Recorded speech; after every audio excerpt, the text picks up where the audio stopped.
I forgot to tell my son I had called a technician to fix the security camera. That small memory slip should have been a simple mistake. Instead, it saved my life. When I accidentally checked the footage, I did not see a happy family. I saw my daughter-in-law swapping my sick wife's medication for poison while my son stood guard. 10 minutes later, they walked into my room smiling. If you are watching this, take a deep breath. Because what happened next isn't just a family dispute. It is a crime scene. My name is Harold Sullivan. I am 70 years old, and I have spent 40 of those years building bridges across the roughest rivers in Washington state. I know how to spot a structural fracture before the concrete even cracks. But I never saw the fracture in my own home until last Tuesday night. Before I tell you how I survived the night that was supposed to be my last, please subscribe to the channel. It helps me share this warning with other parents who might be blind to the truth. And tell me in the comments, what time is it where you are watching from?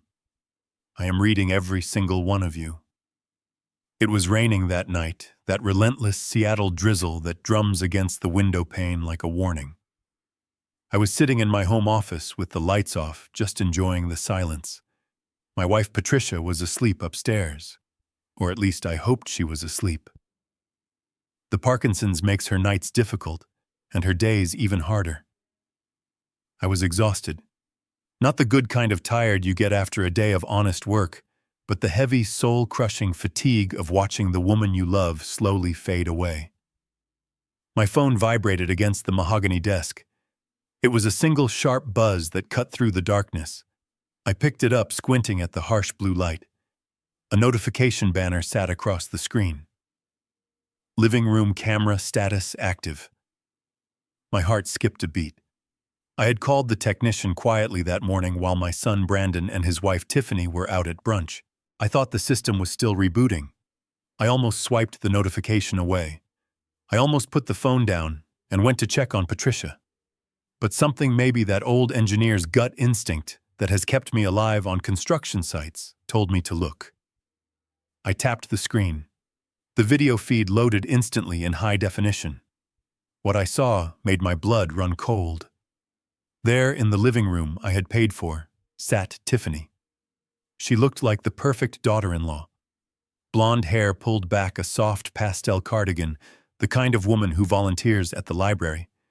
But on the screen, her face was twisted into a look of pure, concentrated malice. She was holding Patricia's medicine bottle, the levodopa, the pills that keep my wife from freezing up like a statue. Tiffany wasn't organizing them. She was dumping them out. I watched in silence as the little yellow tablets bounced onto the carpet. Then she reached into her designer purse and pulled out a plastic bag filled with different pills, blue ones. Small, round, and unfamiliar. My hands started to shake. I zoomed in on the screen.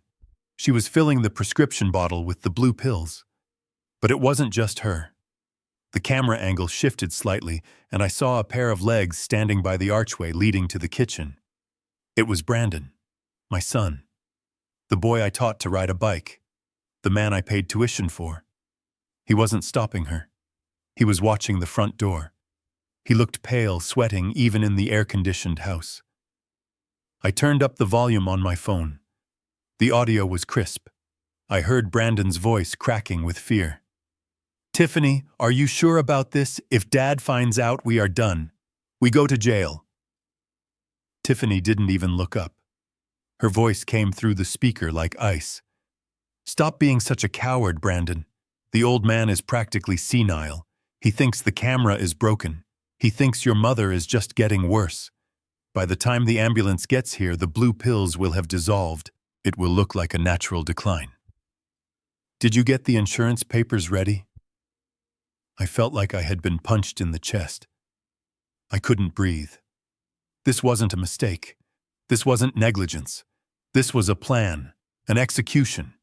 They were going to kill Patricia right under my nose and make me believe it was the disease.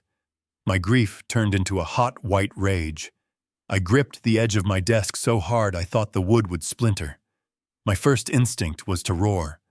to storm out there and tear them apart with my bare hands. I stood up my chair, scraping loudly against the floorboards. On the screen, both of them froze. They looked up at the ceiling toward my office. Then, the video feed cut to black as Tiffany snatched the bottle. I heard real sounds now, not from the phone but from the hallway. Footsteps. Fast, heavy footsteps coming up the stairs. They were coming for me. I couldn't let them know I knew, not yet. I had to be the clueless old man they thought I was. If I confronted them now, Tiffany would flush the pills, and I would have no proof. I threw myself onto the leather recliner in the corner and closed my eyes, forcing my breathing to slow down, just as the doorknob turned. The door handle turned slowly, the brass mechanism clicking, with a sound that seemed deafening in the silence of my office. I shifted in the leather recliner, letting my head loll back against the headrest, my mouth slightly open. I had to look like a man who had dozed off while reading the newspaper, not a man who had just witnessed a conspiracy to commit murder. I slowed my breathing, forcing my chest to rise and fall in a heavy rhythmic pattern, even though my heart was hammering against my ribs like a trapped bird. "Hello, Dad." The voice was sweet, sickly sweet, like syrup covering something rotten. I opened my eyes, blinking groggily, putting on the performance of a lifetime. Standing in the doorway were Brandon and Tiffany. They looked like a picture from a magazine advertisement for the perfect family. Brandon held a silver tray with a steaming bowl of soup and some crusty bread. Tiffany stood next to him, her hands clasped in front of her, that fake, concerned smile plastered across her face. It was the same smile she wore at church, the same smile she wore when she told neighbors about her charity work. Now I knew what lay beneath it. I sat up, rubbing my eyes with feigned confusion. "Is it dinner time already? I must have drifted off." My voice sounded raspy, which was good. It fit the character of the tired, aging father they wanted me to be. Tiffany stepped into the room, bringing with her the scent of expensive perfume that suddenly made me nauseous. "You have been sleeping a lot lately, Dad," she said, her tone dripping with a condescending pity. "It is 7 o'clock. We brought dinner up because we did not want to disturb you, but Mom needs her medicine. You know she gets rigid if she misses a dose." Brandon set the tray down on my desk. He refused to look me in the eye. He focused intently on the soup, his hands trembling ever so slightly. My son. The boy I had taught to fish, to drive, to be a man of honor. He was standing there, complicit in this nightmare. I looked at him, searching for any sign of hesitation, any flicker of guilt. But he just kept his head down, a coward hiding in the shadow of his wife. I looked at the tray. Beside the soup bowl sat the orange prescription bottle. My stomach churned. I knew what was inside. Blue pills, haloperidol, a chemical straitjacket that would lock my wife's muscles and shut down her respiratory system. To the untrained eye, it would look like the final tragic stage of Parkinson's. To a coroner who wasn't looking for foul play, it would be a natural death. Tiffany knew this. She had been a nurse for 10 years before she lost her license for stealing narcotics, a detail we had kept private to protect the family reputation. Now she was using that education as a weapon. I reached for the bottle, my hand moving slower than necessary. "I see," I mumbled. "I thought I gave it to her at 4. Tiffany laughed, a short, sharp sound that held no humor. "Oh, Dad, you are getting so forgetful lately. It is worrying. You gave her the afternoon vitamin at 4. This is the evening dose." Dr. Evans was very specific about the timing. "Remember, we talked about this yesterday. She was doing it. She was rewriting reality, gaslighting me, making me question my own memory, so that when things went wrong later, I would blame myself. If I hadn't seen the video footage 5 minutes ago, I might have believed her. I might have apologized. I might have killed my own wife and spent the rest of my life consumed by guilt." The cruelty of it took my breath away. I picked up the bottle. It felt heavy in my hand, heavy with the weight of their betrayal. "I need to check the label," I said, reaching into my pocket for my reading glasses. "I just want to be sure." Tiffany's smile faltered for a fraction of a second. Her eyes narrowed.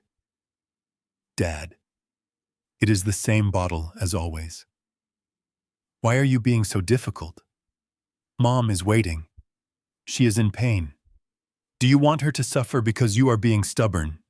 She knew exactly where to strike. She used my love for Patricia as a leverage point. She painted me as the villain, the obstacle to my wife's comfort.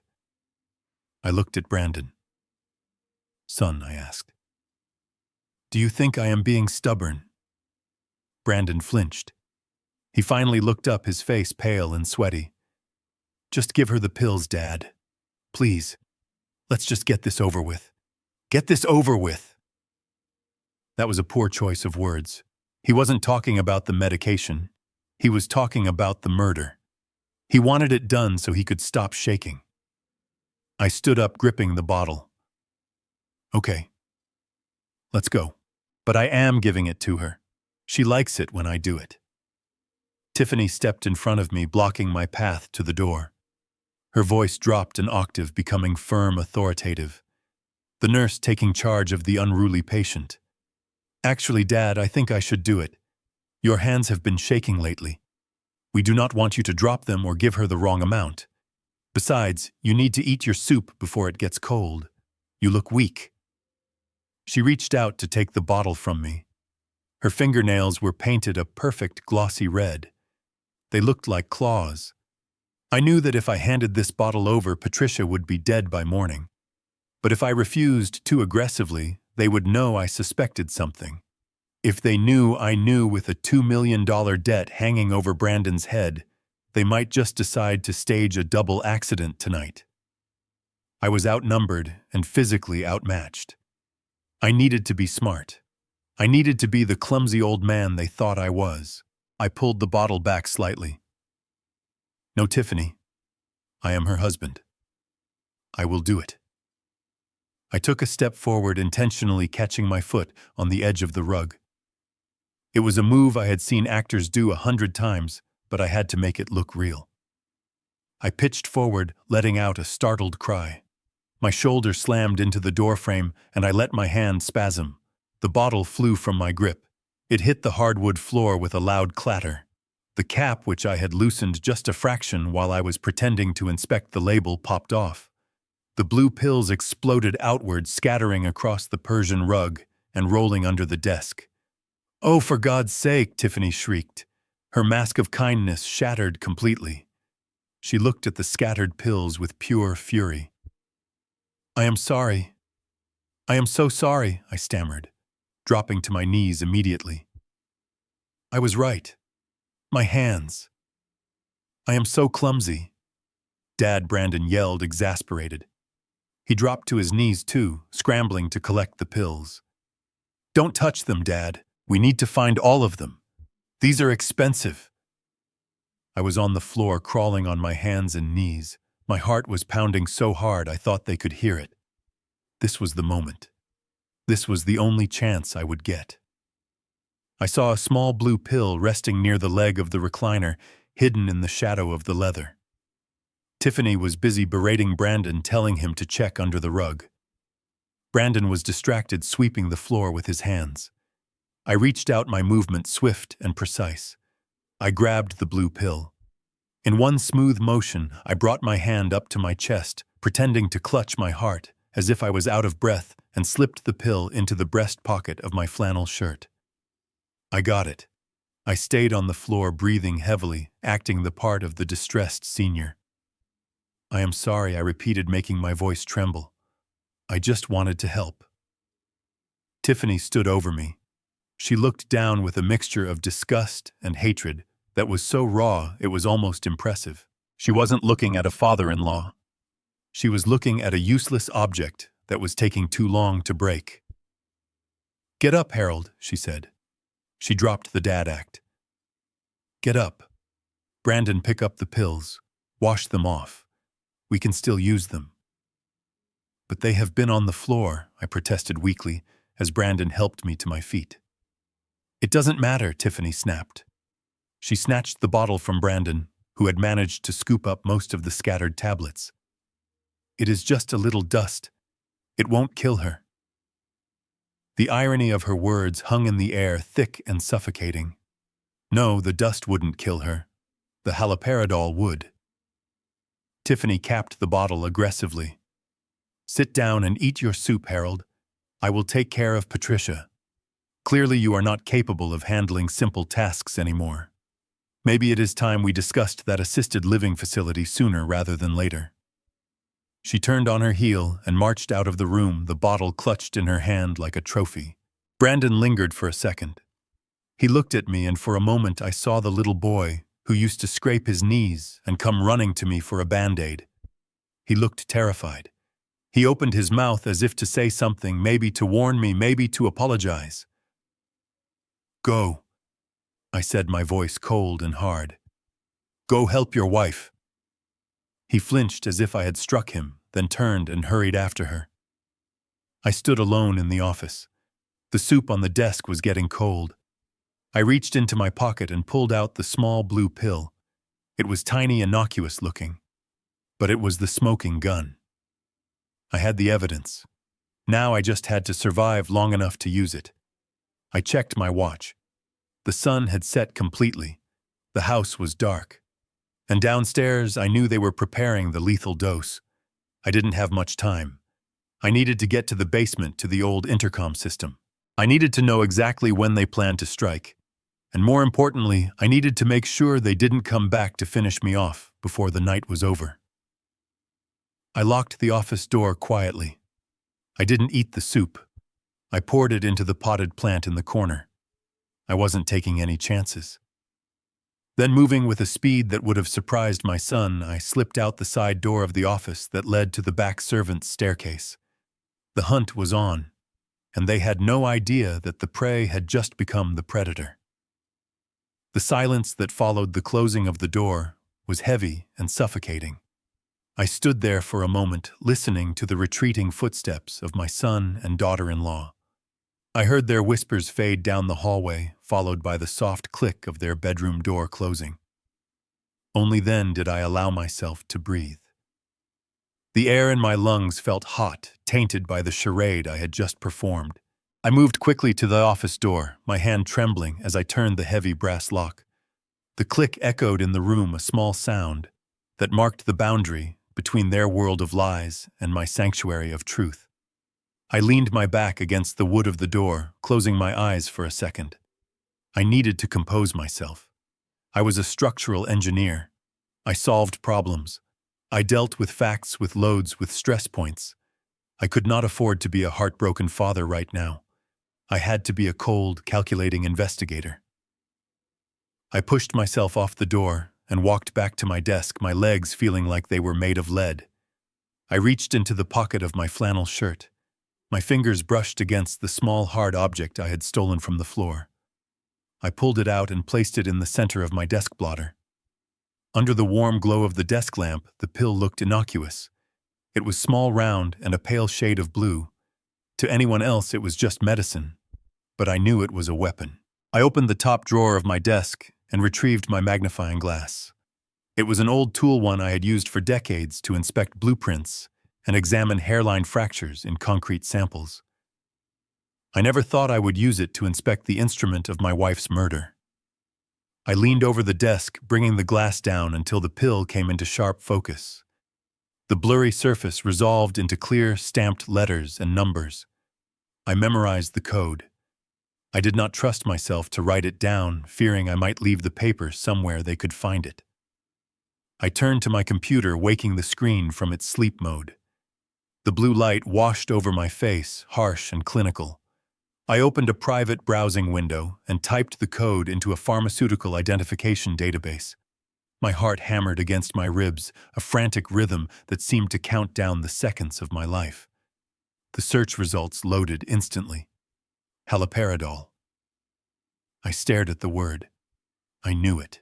I did not need to read the description to know that my worst fears were confirmed, but I forced myself to read every line. Haloperidol is a high-potency first-generation antipsychotic. It is used to treat schizophrenia and acute psychosis. I scrolled down to the warnings. The text seemed to scream at me from the screen. Contraindications: severe central nervous system depression, Parkinson's disease. I felt bile rise in my throat. I knew a bit about pharmacology from caring for Patricia over the last 5 years. Parkinson's disease is caused by a lack of dopamine in the brain. That is why she takes levodopa to replace what her body cannot make. Haloperidol works by blocking dopamine receptors. If Tiffany gave this to Patricia, it would not just make her sleep. It would be like shutting off the oxygen to a diver deep underwater. It would lock her body into a state of extreme rigidity. Her muscles would freeze. She would be unable to swallow, unable to move, and eventually unable to breathe. It would look like a sudden catastrophic progression of her disease. Rigidity, akinetic mutism, respiratory failure.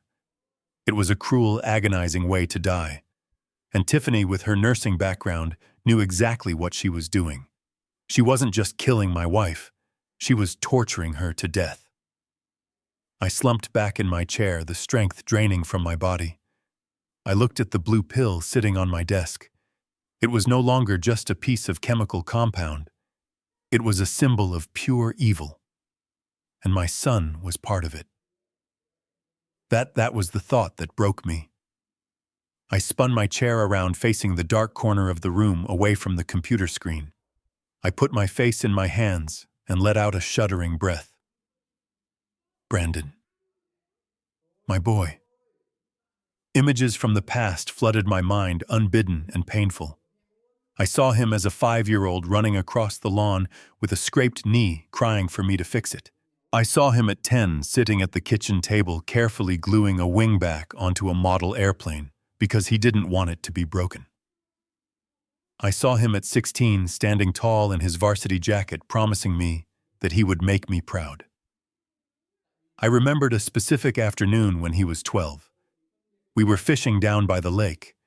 He had caught a small perch, but the hook had gone deep.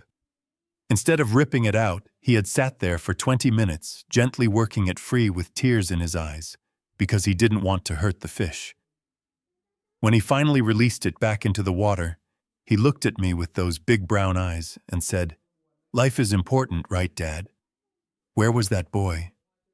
Where was the child who cried over a hurt fish? He had been replaced by a man who stood watch, while his wife prepared a lethal cocktail for his own mother.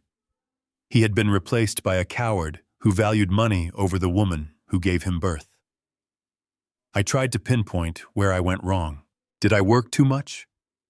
Did I give him too much money?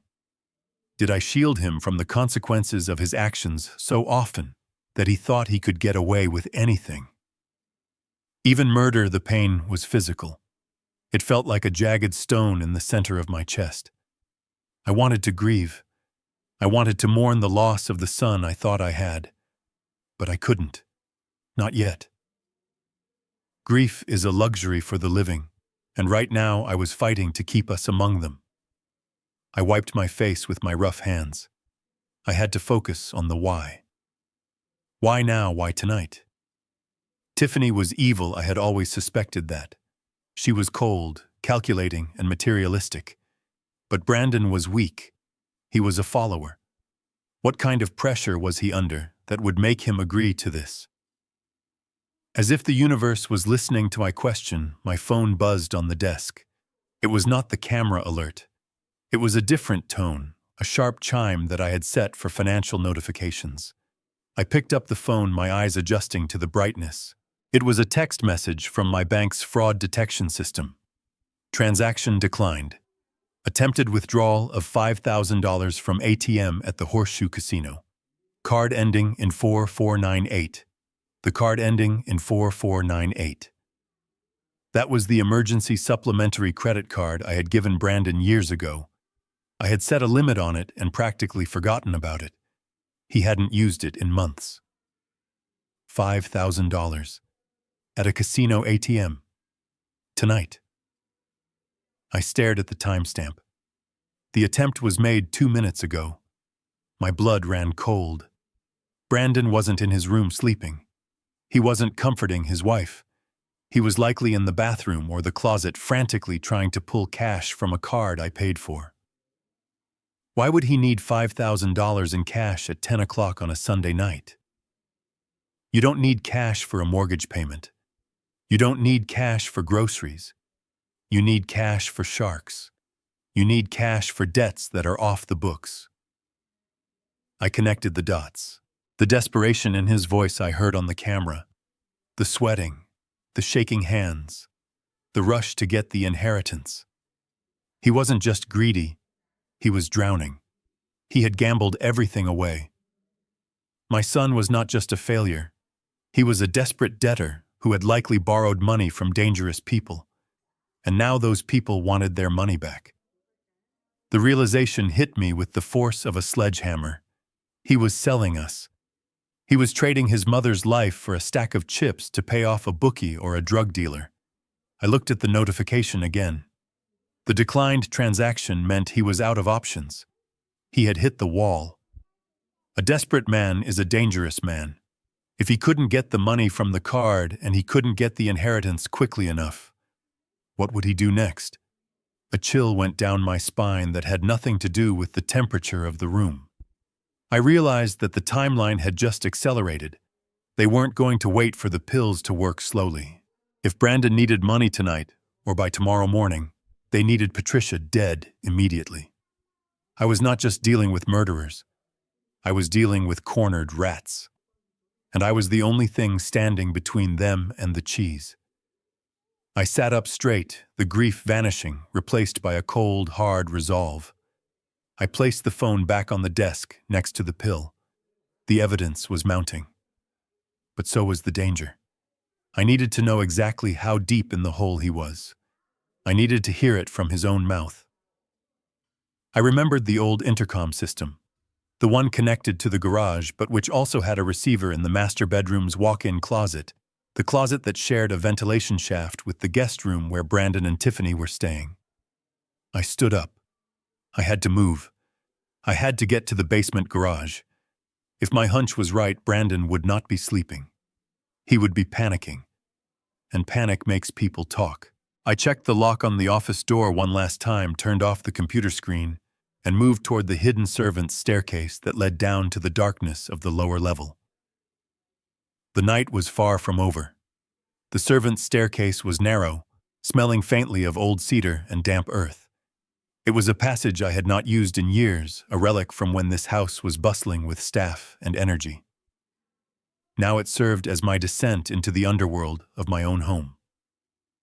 I moved slowly, gripping the rough wooden railing, placing my feet carefully on the edges of the steps to avoid the creaks that come with age. Every sound felt amplified, as if the house itself was holding its breath, waiting to see what I would do next. I reached the bottom landing and pushed open the heavy steel fire door that led to the garage. The air here was different. It was cold, sharp, and smelled of motor oil, sawdust, and gasoline. This was my sanctuary. For 40 years, this garage had been my retreat from the world.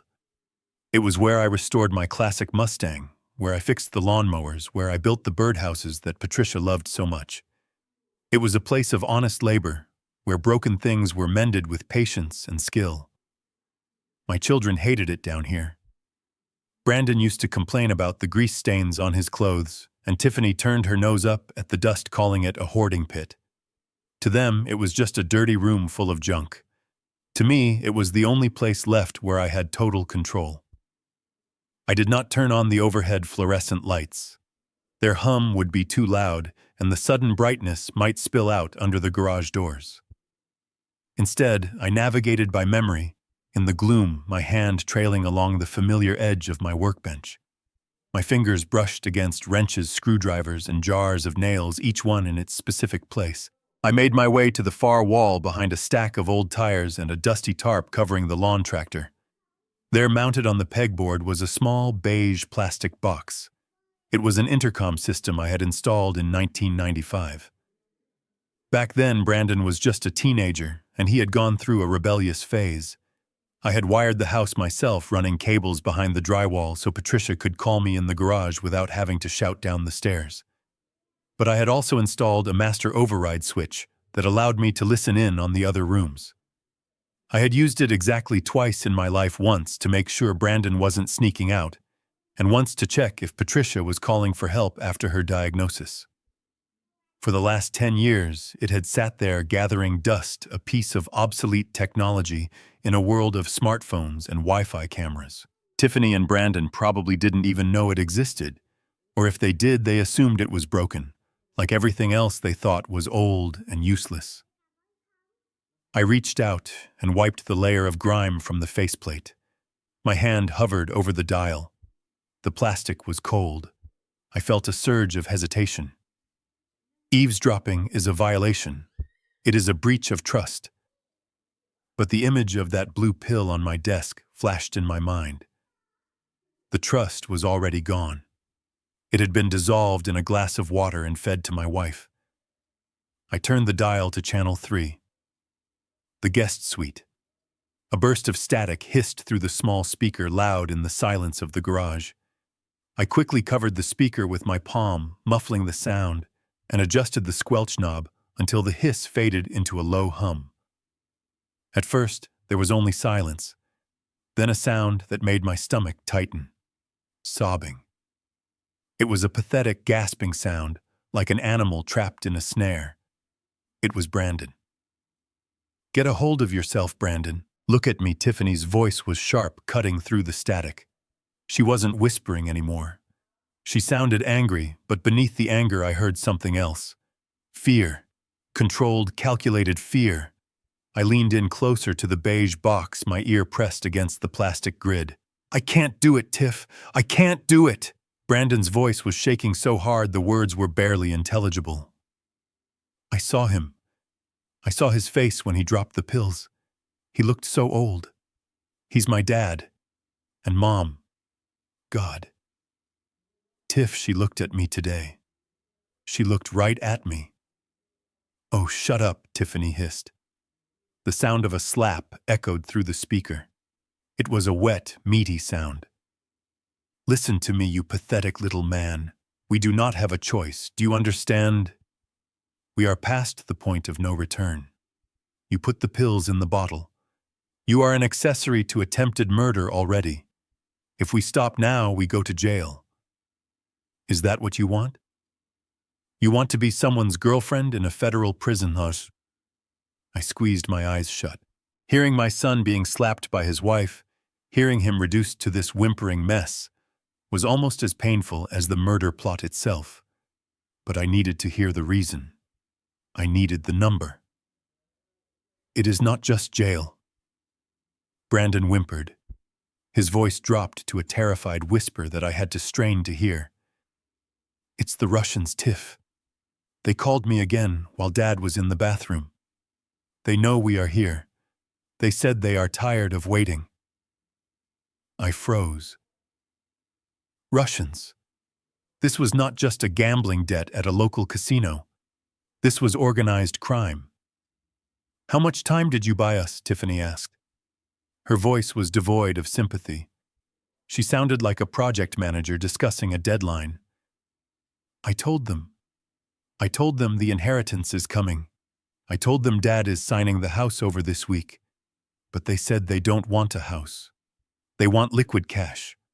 "We will sell the house immediately to one of those cash for homes companies," Tiffany replied quickly. "We will take a hit on the value, but we can get $1 million out of it by Wednesday if the title is in our name. Plus, the life insurance policy on your mother is another $500,000. That covers the interest." "It is not enough," Brandon practically screamed, and then I heard a muffled sound like he was biting into a pillow to stifle the noise. "It is not enough, Tiffany. The interest, it compounded." I tried to win it back. I tried to short the market with the last loan, but I lost it all. There was a silence on the line. A long, heavy silence. "How much?" Tiffany asked. Her voice was dangerously quiet. I gripped the edge of the workbench so hard my knuckles turned white. $2 million, Brandon sobbed. "I owe them $2 million. I felt the blood drain from my face. $2 million. He hadn't just made a mistake. He had dug a grave so deep he could never climb out. $2 million was more than the house was worth. It was everything I had saved for 40 years. 2 million, Tiffany repeated. I could hear the shock in her voice, but she recovered quickly. Okay. We can still make this work. But we need everything. We need the house, the insurance, and your dad's retirement accounts. We need all of it. But Dad won't sign if Mom is still... Brandon trailed off. Exactly, Tiffany said. Her voice was cold steel now. That is why tonight has to happen. We don't have a week. We don't have days. I leaned closer, my heart pounding in my ears, knowing I was about to hear the death sentence. But what if the pills don't work fast enough? Brandon asked. They will work, Tiffany assured him. Her respiratory system is already weak. Once the haloperidol hits her bloodstream, her diaphragm will seize up. She will suffocate in her sleep. It will be peaceful. But it has to be tonight, Brandon. Because if she is still alive tomorrow morning, your father won't have a reason to sign the power of attorney. He will delay. And we cannot afford a delay. I stood in the dark garage trembling with rage. It was a simple equation to them. My wife's life for their debt. Patricia's breath for their safety. I heard Brandon take a deep, shuddering breath. They sent me a picture, Tiff. They sent me a picture of a pair of gardening shears. I held my breath. Monday. Brandon choked out, his voice cracking with absolute terror. They said Monday. They will come to cut off my fingers. If I don't have the $2 million, Mom must die tonight, so Dad can sign the house papers tomorrow. The climb back up the stairs felt like ascending a gallows. Every step was heavy with the weight of the conversation I had just overheard in the garage. $2 million. The Russian mob. Monday morning. The timeline was no longer a vague threat. It was a ticking bomb strapped to the foundation of my life. My son had not just made a mistake. He had sold us out to butchers to save his own skin. But as I reached the landing, the anger that had fueled me in the garage began to curdle into a cold, sickening dread. I wasn't just a father whose son had betrayed him. I was a husband whose wife was currently lying in a room just down the hall, possibly dying. I moved like a ghost toward the master bedroom. The house was silent, wrapped in the oppressive quiet of the night, broken only by the relentless drumming of the Seattle rain against the roof. I pushed the door open, grateful that I had oiled the hinges just last week. The room was dim, lit only by the faint amber glow of the street lamp, filtering through the heavy curtains. It smelled of lavender and antiseptic, the scent of a long illness. Patricia was there, a small shape beneath the heavy down comforter. I approached the bed, my heart hammering against my ribs, terrified of what I might find. She was still breathing, but the sound was wrong. It wasn't the rhythmic, soft breathing of sleep. It was ragged and shallow, a wet, rasping sound that caught in her throat every few seconds. I knelt beside the bed, my knees cracking on the hardwood floor, and reached out to touch her hand. Her skin was clammy cold to the touch, but it was the texture of her muscles that made my stomach drop. Her arm, usually soft and frail, felt hard, rigid. I tried to gently massage her fingers, hoping to find some pliability, some response, but they were locked in a claw-like grip. Lead pipe rigidity. That was what the books called it. It was a classic sign of neuroleptic malignant syndrome, a severe reaction to antipsychotic drugs like haloperidol. My breath hitched in my throat. Tiffany had lied. She hadn't just tried to give the pills at dinner. She must have slipped something into Patricia's afternoon tea, or maybe the water she drank with lunch. The poison was already in her system. It was already working systematically, shutting down the neural pathways that controlled her movement, her swallowing, and eventually her breathing. I looked at my wife's face. In the shadows, she looked pale, her features drawn tight, as if she were in pain even while unconscious. This was the woman who had stood by me when I was a broke junior engineer living in a studio apartment. She was the one who had saved every penny so we could buy our first house. She was the one who had held my hand when my own parents died. She was the love of my life, the moral center of our family. And now she was being murdered by the child she had nursed, the boy she had stayed up with when he had fevers, the man she had defended, even when I said he was being reckless. Tears blurred my vision, hot and stinging. I brushed a stray lock of gray hair from her forehead. "I am so sorry. Patty," I whispered, my voice breaking. "I am so sorry. I failed you." I was so busy building bridges and securing our future that I didn't see the rot growing inside our own home. I raised a monster, Patty. We gave him everything, and he turned it into a weapon against us. The guilt was a physical weight crushing my chest. I wanted to scream.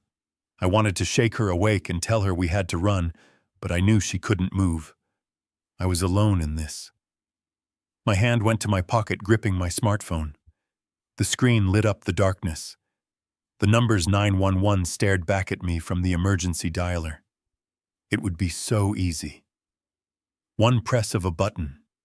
In 10 minutes, this room would be filled with paramedics and police officers. They would take Patricia to the hospital. They would pump her stomach. They would arrest Brandon and Tiffany. My thumb hovered over the green call button. I could end this nightmare right now. But then the engineer in me took over. The part of my brain that analyzed risk and structural failure kicked in. I froze.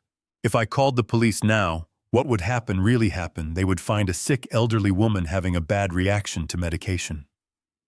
Tiffany would be standing there wearing her nursing scrubs, looking concerned. She would tell the officers that she was just following the doctor's orders. She would say that perhaps Harold, the confused and aging husband, had mixed up the bottles earlier in the day. Or she would throw Brandon under the bus immediately. She would say Brandon gave the meds. She would play the innocent, horrified wife who had no idea her husband was trying to kill his mother. I thought about Tiffany's face on the camera feed, the cold, reptilian calculation.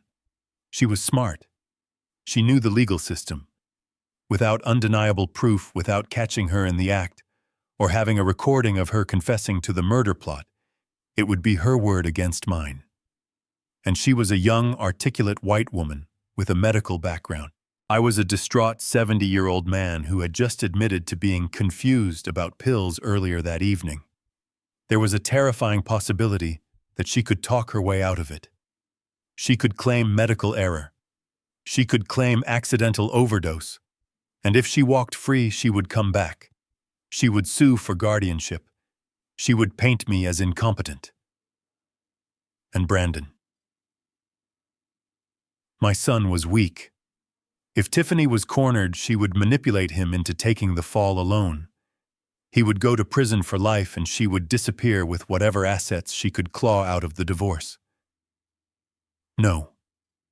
Calling the police now was a gamble I couldn't afford to take. The stakes were not just justice. They were survival. To save Patricia permanently, I had to destroy Tiffany completely. I needed her to tighten the noose around her own neck. I needed the camera to see her do it. I needed the audio of her intent. I needed a confession that no lawyer could ever suppress. I slowly lowered the phone, the light fading from the screen. It was the hardest decision of my life. To wait. To let the woman I love suffer for another hour, to use her as bait in a trap for her killers. I felt like a monster myself. I leaned down and kissed Patricia's forehead. "Hang on, Patty," I whispered. "Just hang on a little longer. I promise you I will make them pay. I will burn their world down for this." Suddenly, Patricia gasped. It wasn't a normal intake of breath. It was a sharp sucking sound, like a swimmer surfacing for air. Her eyes flew open. I jolted back, startled. "Patty." Her eyes were wide, staring up at the ceiling in sheer panic. They darted frantically back and forth, unable to focus on me. The drug was messing with her vision, causing nystagmus. She tried to lift her head, but her neck muscles were locked. She looked like a prisoner in her own body.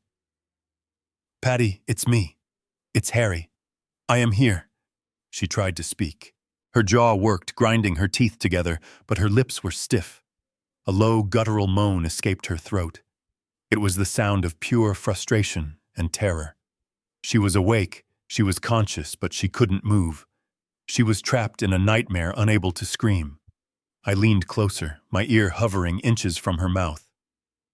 Tell me, Patty. Tell me what you need. She swallowed a convulsing motion that looked painful. Her tongue, swollen and heavy, pushed against her teeth. She forced the air out of her lungs, fighting the paralysis that was creeping down her throat. What? I reached for the glass on the nightstand, but she made a sharp sound in her throat. A refusal. No, not that. I froze my hand midair. What? She wheezed, her voice barely a whisper, breathless and dry. The word hung in the air between us. Bitter. She wasn't asking for water. She was telling me about the water she had already drank. She repeated, a tear leaking from the corner of her eye and sliding into her gray hair. Blue in water. My blood turned to ice. Tiffany hadn't just swapped the pills. She had dissolved them.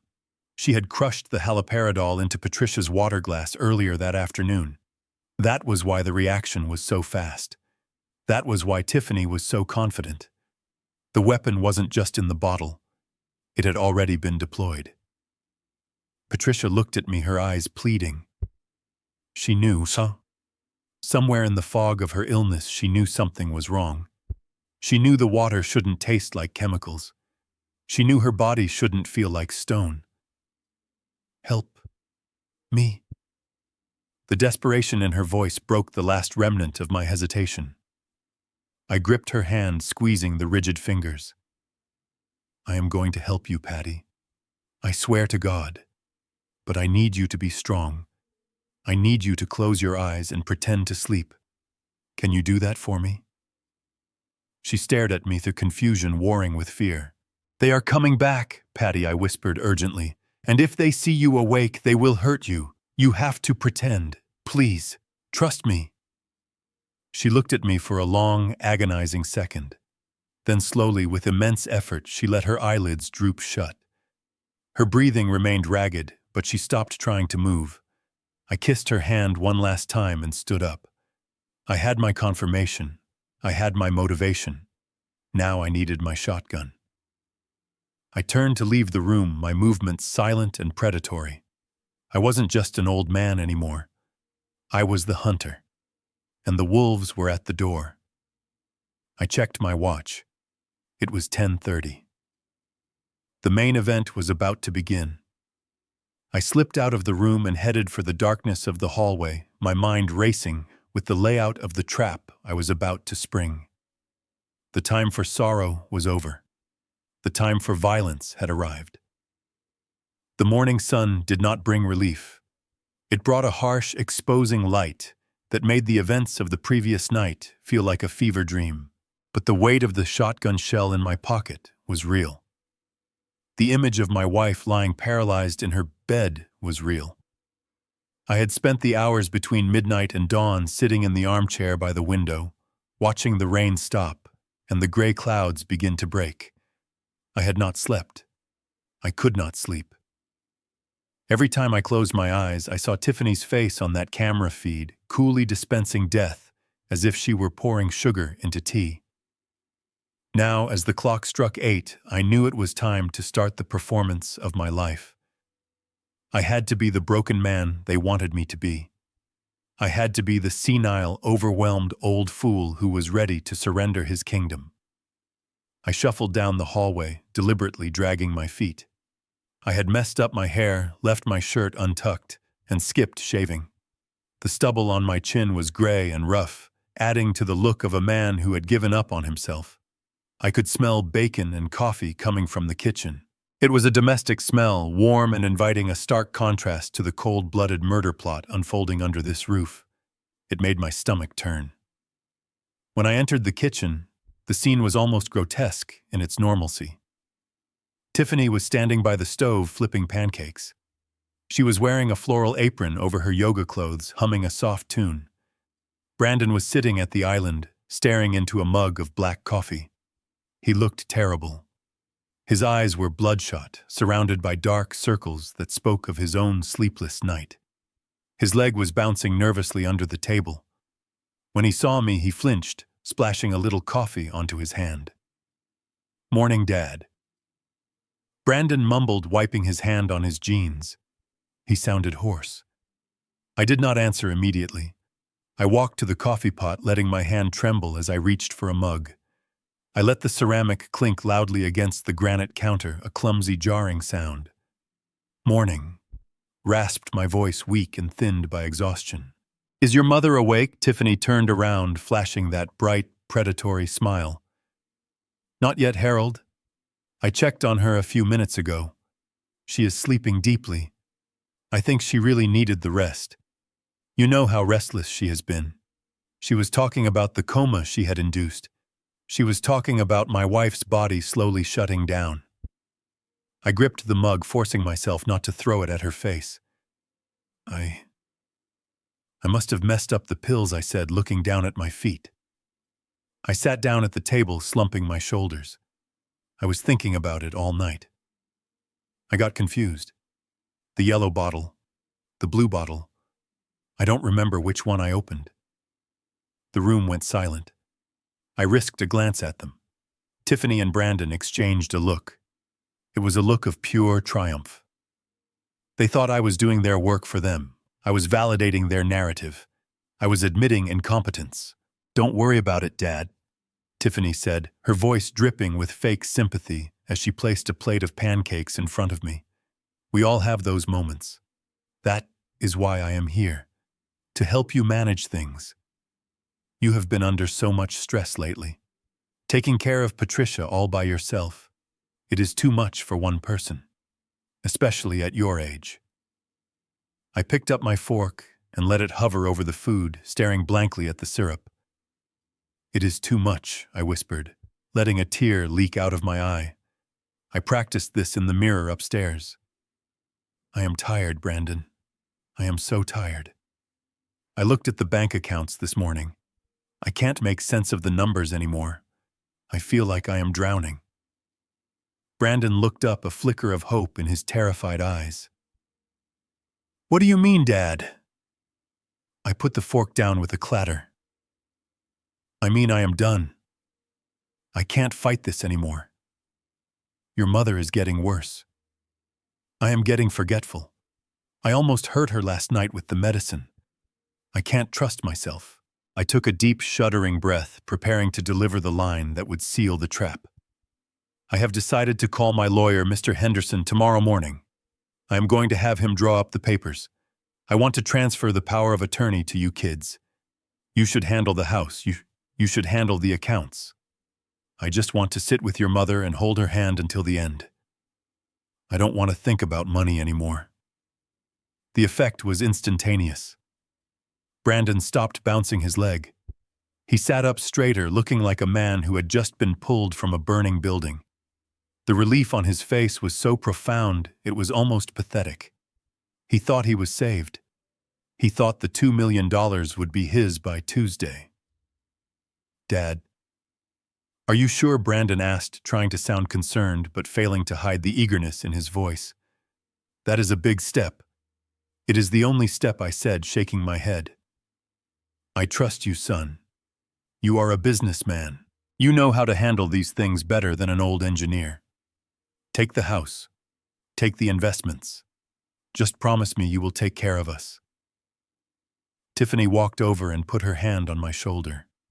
Her touch felt like a brand burning through my shirt. "Oh, Harold, that is such a wise decision. Really, it is for the best. We will take care of everything. You won't have to worry about a single bill. We can get the paperwork started first thing tomorrow." She squeezed my shoulder, and I knew she was already mentally spending my life savings. She was calculating how fast she could liquidate my portfolio. But I wasn't done. I had to make them feel completely secure. I had to make them believe the victory was absolute so they would lower their guard for tonight. I want it to be easy, I mumbled. I don't want any arguments. There won't be any arguments, Dad Brandon said, his voice stronger now. We will handle it. I will call the lawyer myself and tell him to rush the draft. I nodded slowly, picking up my coffee with both hands to hide the fact that my knuckles were white from clenching them. Good. That is good. I took a sip of the coffee. It was bitter, but it gave me clarity. I had just promised them the world. I had just given them the motive to finish the job tonight. If Patricia died tonight, and I signed the papers tomorrow morning in my grief, they would have everything. The timeline was set. But then Tiffany did something I didn't expect. She didn't just go back to the stove. She wiped her hands on her apron and walked over to her purse, which was sitting on the kitchen counter. Actually, Dad, she said, her voice casual, almost too casual. Since we are getting everything in order, there is one small thing we could handle right now, just to save time for tomorrow. My internal radar pinged.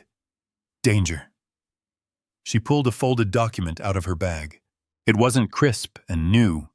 It looked like she had been carrying it around for days, waiting for the right moment. She smoothed it out on the table in front of me. What is this? I asked, peering at it without my glasses. It is just a standard medical form, Tiffany lied smoothly. She pulled a pen from her pocket and clicked it. Since you admitted you are confused about Mom's meds, and since her condition is deteriorating so fast, the doctors need to know what your wishes are. This just says that if she has an episode, if her heart stops or she stops breathing, we shouldn't traumatize her with aggressive machines. It says we should let her go peacefully. I looked down at the paper. The text was dense, but the title at the top was bold and clear even to my blurred vision. Do not resuscitate order. And below that, refusal of emergency intervention. My blood ran cold. She wasn't just waiting for the poison to work. She was ensuring that if I called 911, the paramedics would be legally stopped from saving Patricia's life. If I signed this and the haloperidol stopped my wife's heart, no one could perform CPR. No one could intubate her. Tiffany was trying to legalize the murder before it even finished happening. It is just a formality, Harold, Tiffany said, pushing the pen into my trembling hand. She smiled, but her eyes were cold, dead sharks swimming in blue water. Since you are giving us control tomorrow, you should sign this today. It is what Patricia would want. She wouldn't want to suffer, would she? Just sign right here at the bottom, and we can all relax. I stared at the tip of the pen. I stared at the line where my signature was supposed to go. I felt Tiffany's gaze boring into the top of my head. I felt Brandon holding his breath. This was the cliff edge. If I refused, the senile old man act would crack. If I signed, I was signing my wife's death warrant. The Sunday evening air was thick and heavy, hanging over the house like a wet wool blanket. I sat in the living room pretending to read a book, but my eyes never moved past the first sentence of the page. The silence in the house was not peaceful. It was the held breath of a predator waiting to strike. Upstairs, my wife was lying in a drug-induced coma, fighting for every breath, while her killers paced the floorboards above my head. I could hear their muffled footsteps back and forth, back and forth. They were waiting for Monday morning.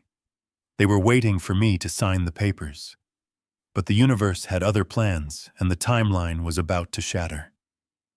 At 8:10, the darkness of the driveway was sliced open by the blinding white beams of halogen headlights. A large black SUV pulled up to the front gate, not slowing down, not hesitating.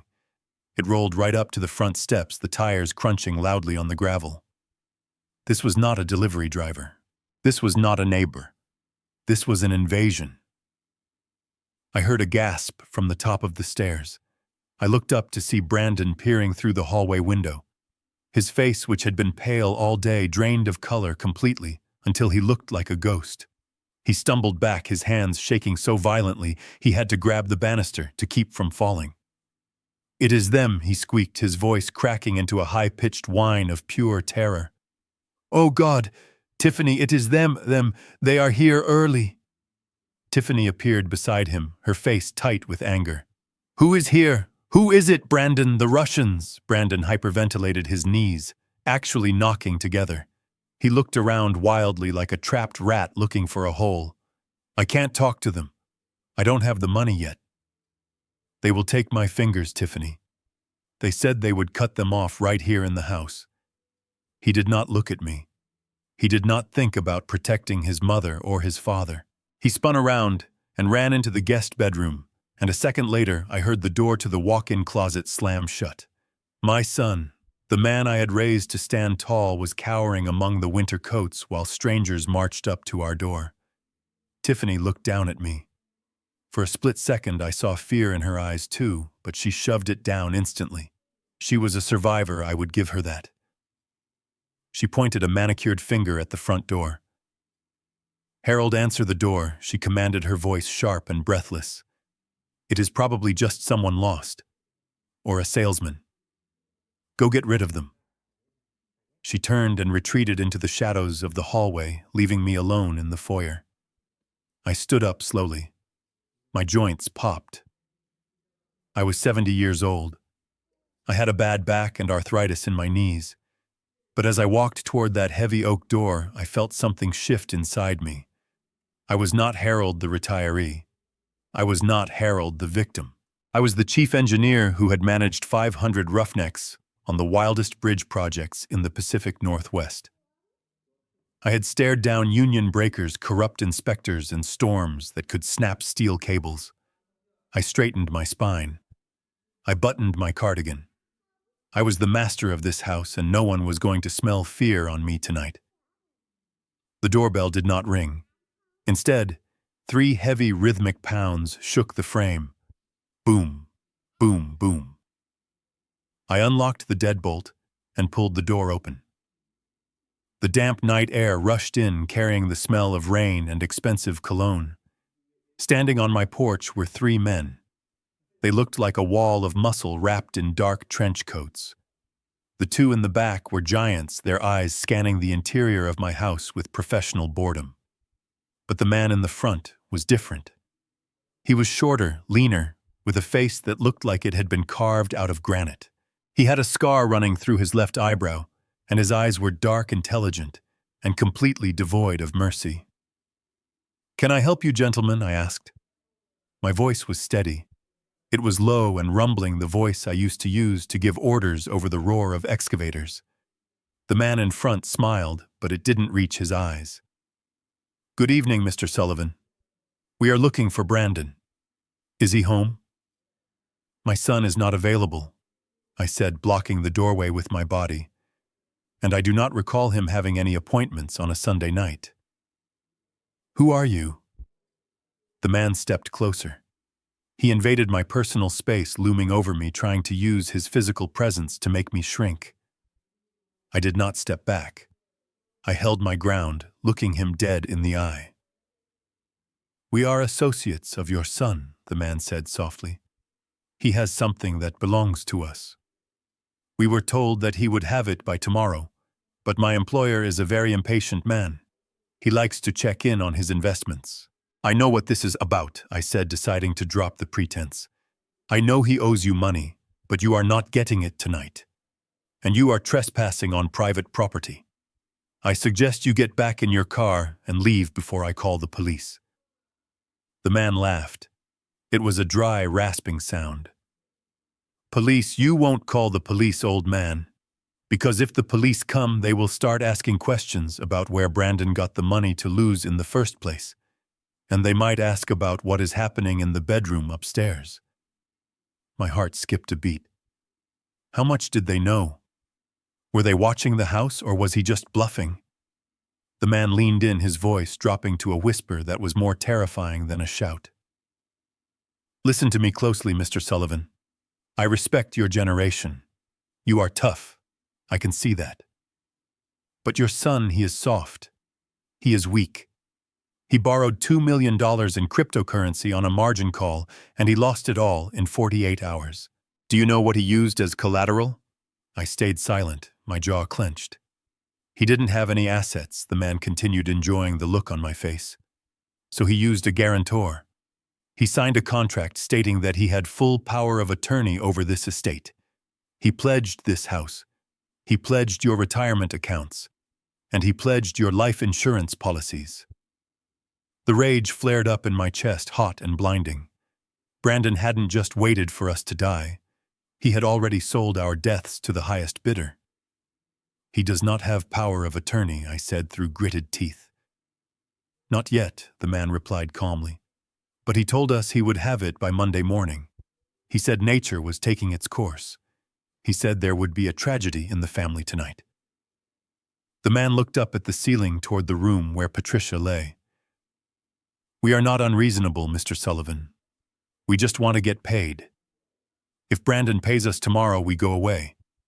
But if he doesn't, well, we have to liquidate the collateral. That means we take the house. We take everything. And since your son put your lives on the line, we might have to collect on that too. He reached into his coat pocket. I tensed, ready to swing the heavy brass door knocker at his head if he pulled a weapon. But he pulled out a cigar cutter. He clicked it open and shut. Snap. Snap. You have 24 hours, the man said. Tell Brandon to come out of the closet. Tell him the clock is ticking. He turned to leave, but then he stopped. He looked at the large ceramic planter sitting on the porch railing. It was Patricia's pride and joy, a rare blue orchid she had nurtured for 5 years. It was in full bloom, delicate and beautiful. Nice flowers, the man said. With a casual, almost lazy motion, he swept his arm out. He shoved the heavy pot off the railing. It fell in slow motion. I wanted to reach out and catch it, but I was too far away. It hit the concrete driveway with a sickening crash. The ceramic shattered into 1,000 pieces. The dark soil spilled out across the wet pavement, and the delicate blue flowers were crushed instantly under the debris. That was the sound of your peaceful life ending, the man said without looking back. He signaled to his goons, and they walked back to the SUV, the engines roaring to life. I stood there, staring at the broken shards of my wife's favorite flower. That pot had survived 3 moves. It had survived winter storms. But it couldn't survive the violence my son had invited to our doorstep. I felt a coldness settle over me that was deeper than the night air. I wasn't afraid anymore. The fear had evaporated when the pot shattered. Now there was only clarity. They had threatened my wife. They had destroyed her sanctuary. They thought they gave me 24 hours. They were wrong. I didn't need 24 hours. I just needed tonight. I looked at the retreating taillights of the black car. You made a mistake, I whispered to the darkness. You bet on the wrong Sullivan. I turned around and closed the door, locking the deadbolt with a solid final click. I was done playing defense. It was time to go on the offense. I walked toward the stairs, stepping over the invisible line between the man I used to be and the man I had to become to survive the night. Brandon was upstairs in the closet. Tiffany was plotting in the hallway, and I was coming for both of them. I turned the deadbolt on the front door, locking out the night and the monsters that inhabited it. The silence that rushed back into the hallway was sudden and deafening. My heart was still hammering a rhythm of combat against my ribs, but my hands were steady. I took a deep breath, smelling the ozone of the rain and the lingering acrid scent of the cigar smoke the gangster had left behind. It was over. The warning had been delivered. Now the real threat was inside the house. I turned around to face the foyer. For a long moment, the hallway was empty. Then the door to the guest room closet creaked open. It was a slow, hesitant sound, like a coffin lid being lifted. Brandon emerged. He looked wretched. His designer shirt was rumpled and stained with sweat. His hair was plastered to his forehead. He did not look like a 35-year-old man. He looked like a terrified child who had broken a vase and was waiting for the punishment. But as he looked at me, his expression shifted. It wasn't relief I saw in his eyes. It was resentment. He stumbled toward me, wiping his nose with the back of his hand. "Are they gone?" he whispered, his voice trembling. "Did you get rid of them?" I looked at him, feeling a wave of exhaustion so profound it almost buckled my knees. "Yes, Brandon. They are gone. For now." He let out a breath that was half sob, half laugh. "Oh, thank God. I thought they were coming inside. I thought they were going to—" He trailed off, looking at his own hands, checking to make sure his fingers were still attached. Then the fear in his eyes hardened into something ugly. He looked up at me and his face twisted into a scowl. "Why didn't you pay them, Dad?" The question hung in the air, absurd and poisonous.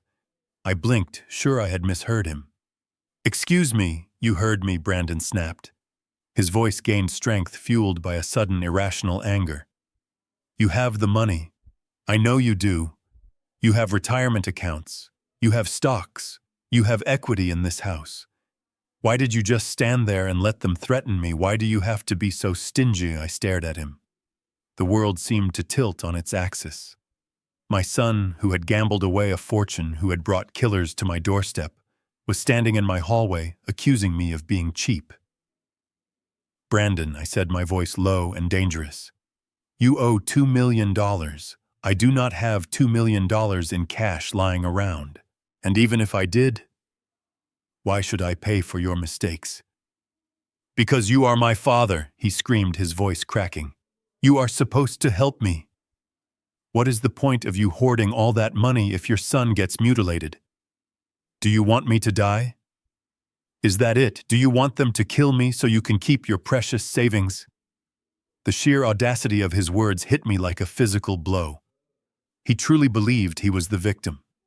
He had rewritten the narrative in his head so completely that I was the villain for not bankrupting myself to save him from his own greed. He didn't care about the years I spent working overtime. He didn't care about the sacrifices his mother made.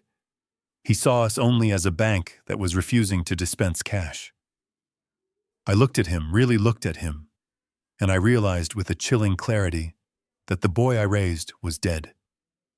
The fishing trips, the baseball games, the bedtime stories, they were all gone. Standing in front of me was a parasite in a man's skin. He didn't love me. He didn't love Patricia. He only loved what we could provide. And now that the provision was threatened, he hated us. That was the moment the last thread of hope snapped. I had been holding on to a tiny sliver of belief that maybe, just maybe, he was being coerced. That maybe he was just scared. But this was pure, unadulterated entitlement. I walked past him without saying a word. I went into the living room to the antique secretary desk where I kept the emergency household fund. My hands moved mechanically. I opened the hidden drawer and pulled out a thick envelope. It contained $10,000 in cash. It was money I had set aside for a rainy day, for a sudden roof repair or a medical emergency. Well, the storm was here. I walked back to the dining table where Brandon had followed me, still muttering under his breath about how unfair I was. I threw the envelope onto the polished wood surface. It landed with a heavy thud. "There," I said, my voice devoid of emotion. "That is $10,000. That is every cent of cash I have in this house." Brandon looked at the envelope, then at me. "10,000?" he scoffed. "That won't even cover the interest, Dad." "Are you joking?" "I am not joking," I said coldly. Take it. Take it and run. Get in your car, drive to the airport, and get on the first plane to anywhere. Disappear. Brandon. Because those men are coming back tomorrow, and I am not going to save you." He stared at me, mouth agape. "You are kicking me out. I am giving you a head start," I corrected him. "I am giving you a chance to survive. Because if you stay here, you are going to jail or you are going to the morgue. I am done. I am done paying for you. I am done protecting you." Brandon reached for the envelope, his hands shaking. He looked at the money, debating whether to take it. I saw the wheels turning in his head. $10,000 could get him far away. It was a coward's way out. But it was a way out. But before his fingers could close around the cash, a hand shot out from the shadows. It was a pale, slender hand with blood-red fingernails. Tiffany. She snatched the envelope off the table with the speed of a viper. "We are not going anywhere," she announced. Her voice was ice-cold, sharp enough to cut glass. She stepped into the light. She looked immaculate, not a hair out of place, her eyes burning with a terrifying intensity. She looked at the money in her hand, sneered, and then looked at Brandon. She raised her hand and slapped him, hard. The sound echoed through the high ceilings of the living room. Brandon stumbled back, clutching his cheek, looking at his wife in shock. "You spineless idiot," Tiffany hissed. "You would run away for 10 grand. You would give up everything for pocket change." "Tiff, he's kicking us out," Brandon whined. "The Russians." "Forget the Russians," Tiffany screamed at him. She turned to me, clutching the money to her chest, her eyes wide with a manic fervor. She dropped the mask completely. There was no more sweet daughter-in-law. There was only a desperate, greedy woman who saw her fortune slipping away. "We do not need to run, Harold," she said, staring me down. "And we do not need your $10,000. That is peanuts." She took a step closer to Brandon, grabbing him by the collar of his shirt and shaking him. "Pull yourself together, Brandon. Think. Use your head for once. We don't need to hide. We just need to wait." "Wait for what?" Brandon stammered. Tiffany smiled, and it was the most grotesque thing I had ever seen. "For nature to take its course," she whispered, but in the silence of the room it sounded like a shout. She pointed a finger toward the ceiling, toward the master bedroom. "We just need the old woman to die tonight. That is all." I stood frozen, my blood turning to slush in my veins. She was saying it.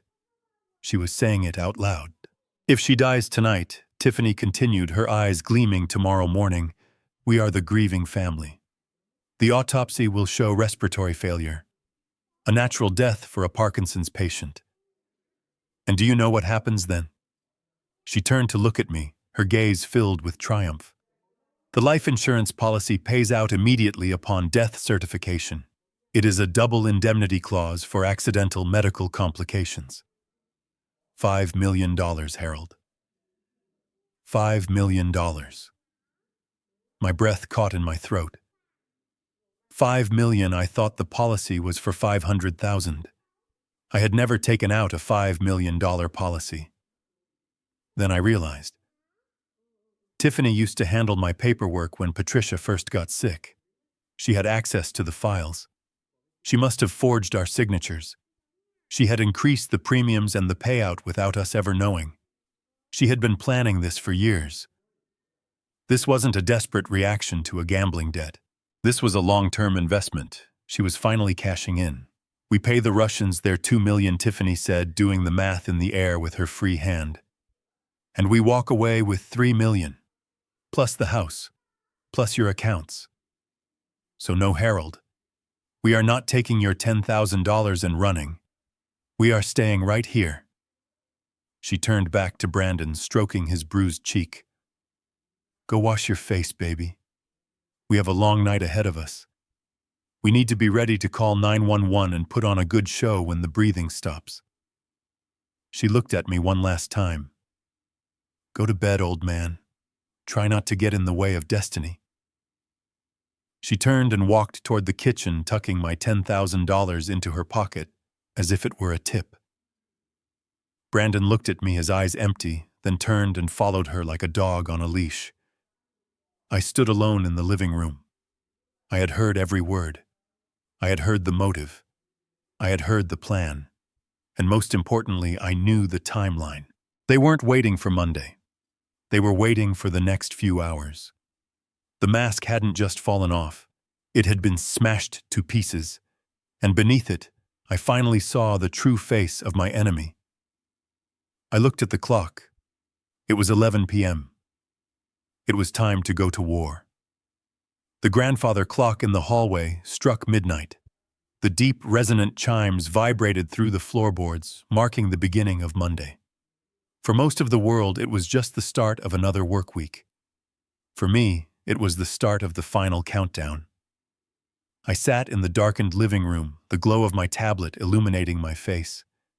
The house was silent, but it was the silence of a held breath before a scream.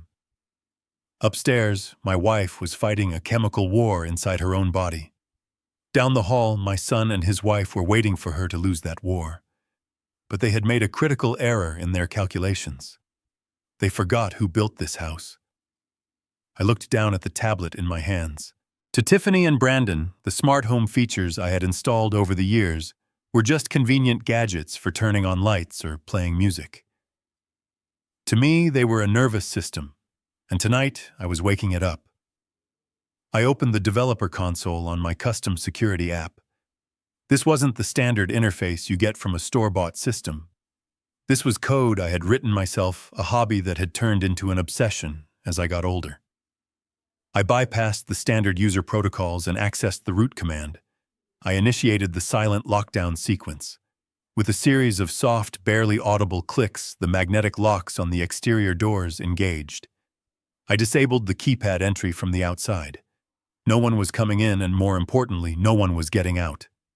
If things went wrong tonight, if I failed, I wanted to make sure they couldn't just run away with the money. They would be trapped here with the consequences. Next, I activated the interior motion sensors. I adjusted the sensitivity to maximum.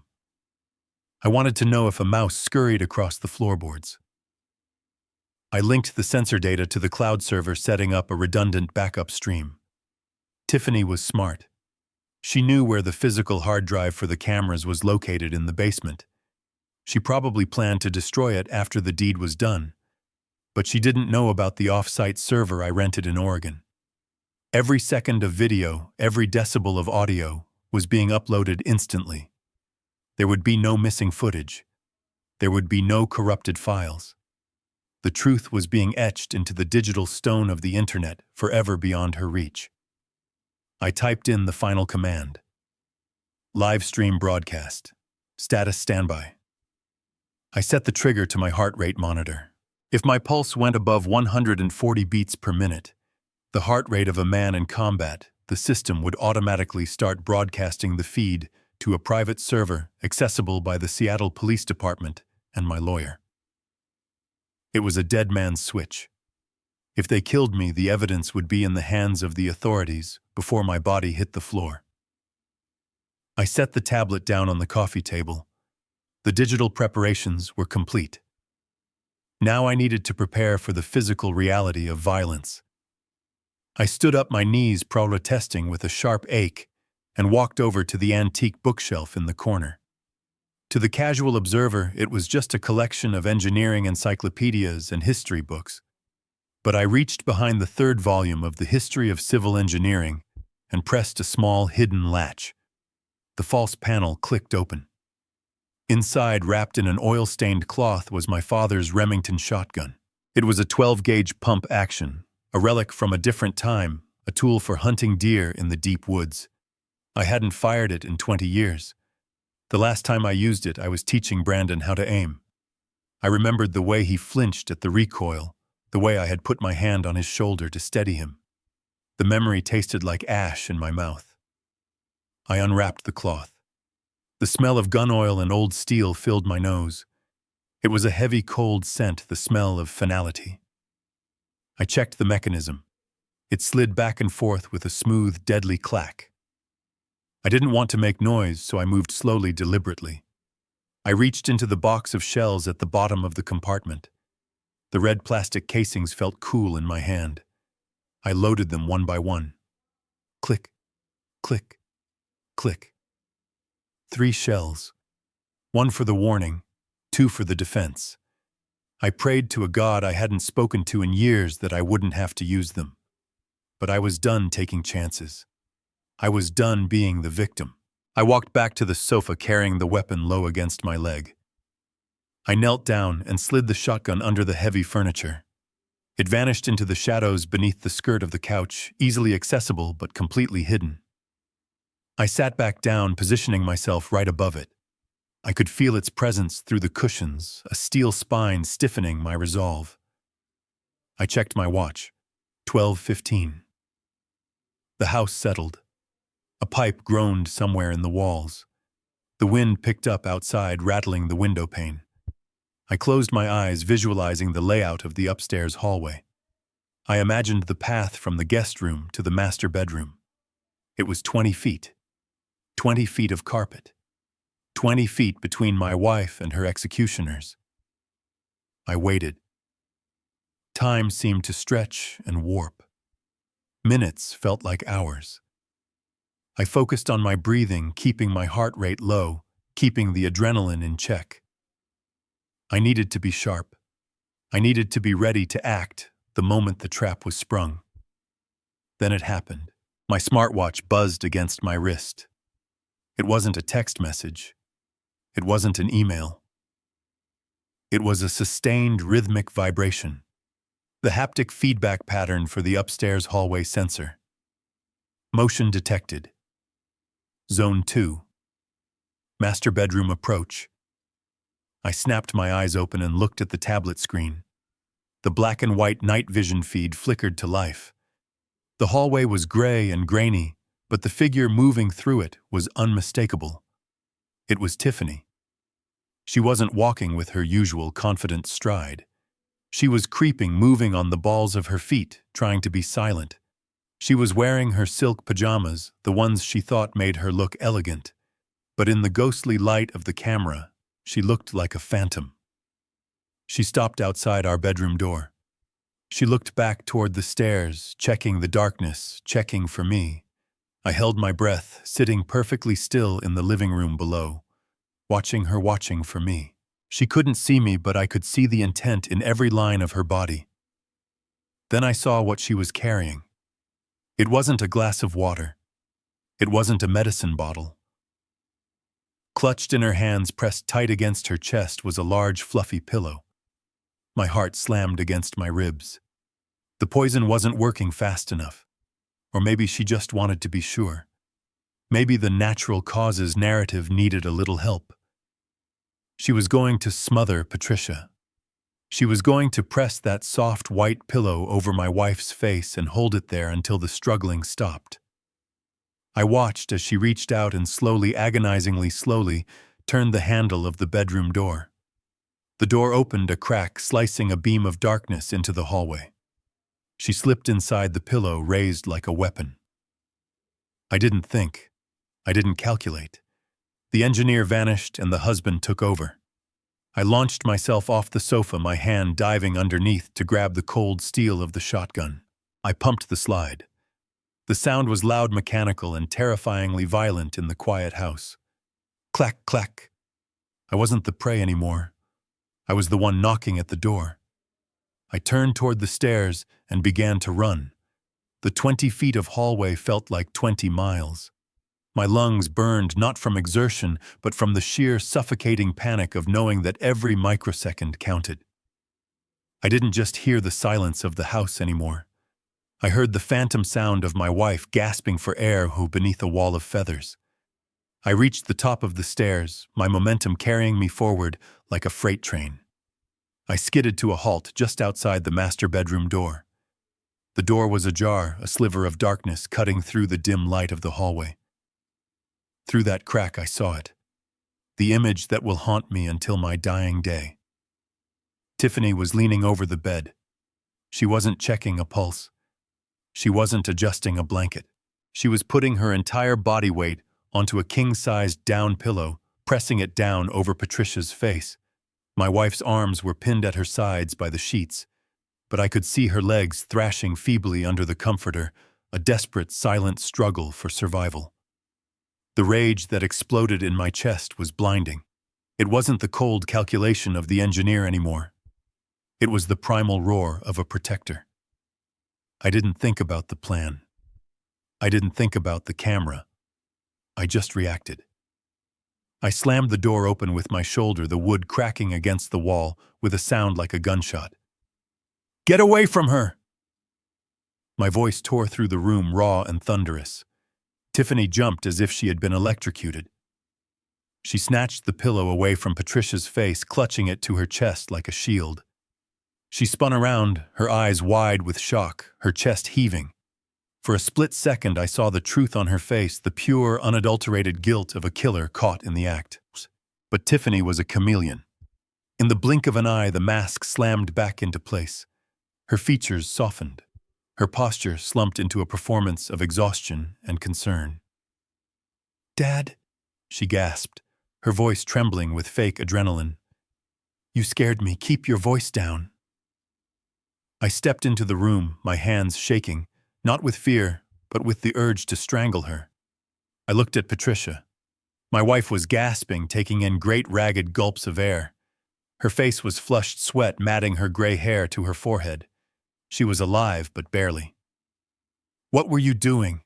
I growled, taking a step toward Tiffany. "You were smothering her. I saw you." Tiffany took a step back, raising the pillow defensively. "Are you crazy, smothering her?" Harold looked at her. She was choking on her own saliva. She couldn't breathe. I was trying to prop her head up with the pillow to open her airway. "I saved her life." "Liar!" I screamed, pointing a trembling finger at her. "You were pressing it down. You were killing her!" "You are confused!" Tiffany shouted back, her voice gaining that sharp, manipulative edge. "You are seeing things, Harold, just like you were confused about the pills. You are hysterical." She was doing it again, twisting reality, making me the villain in my own tragedy. But this time I wasn't buying it. I looked around for a weapon. I had left the shotgun in the hallway hidden behind the linen closet door as a backup, realizing that bringing a firearm into a struggle might result in an accidental discharge that could hit Patricia. I needed something blunt, something immediate. My eyes landed on the corner of the room near the wardrobe. My old aluminum baseball bat. I kept it there for security, a habit from years ago. I lunged for it. My fingers closed around the cold metal grip. It felt solid, real. I turned back to Tiffany, raising the bat. "Get out," I warned, my voice dropping to a low, dangerous rumble. "Get out of this house before I break your legs." Tiffany's eyes widened. She saw the bat. She saw the look in my eyes. She knew the game of words was over. She opened her mouth to scream, but before she could, heavy footsteps thundered into the room behind me. It was Brandon. He must have been listening from the guest room, waiting for the signal that the deed was done. Instead, he heard his wife screaming, "Dad! Stop!" Brandon rushed in, his eyes, darting from Tiffany cowering by the bed to me standing there with a baseball weapon. He didn't see a father protecting his mother. He saw a violent old man threatening his wife. "She tried to kill your mother," I yelled at him, not lowering the bat. "She had the pillow over her face." "He's lying, Brandon," Tiffany shrieked, pointing at me. "He's gone crazy. He came in here screaming and grabbed the bat. He's going to kill me. He's having a psychotic break." Brandon looked at me, then at Tiffany. The choice was instantaneous. He chose the lie. He chose the woman who held the keys to his debt. "Put the bat down, Dad," Brandon said, stepping between us. He held his hands up, palms out, but his body was coiled for violence. "Put it down now." "Look at your mother, Brandon," I pleaded, gesturing to Patricia, who was still wheezing on the bed, tears streaming down her face. "Look at her. Does she look like she was being helped?" Brandon refused to look at the bed. He kept his eyes locked on me. I said, "Put it down." He lunged. It happened so fast. One moment he was standing 5 feet away, the next he was on me. I tried to swing the bat, but not to hit him. I couldn't bring myself to crack my own son's skull. I hesitated. That hesitation was my undoing. Brandon grabbed the barrel of the bat with both hands. He was 35, desperate and fueled by adrenaline. I was 70, tired and heartbroken. He wrenched the bat sideways, twisting my wrists painfully. "Let go," he grunted, shoving me backward. I lost my grip on the bat. The force of his shove sent me reeling. My feet tangled in the thick Persian rug. I flailed, reaching out for something to break my fall, but there was nothing but air. I fell backward hard.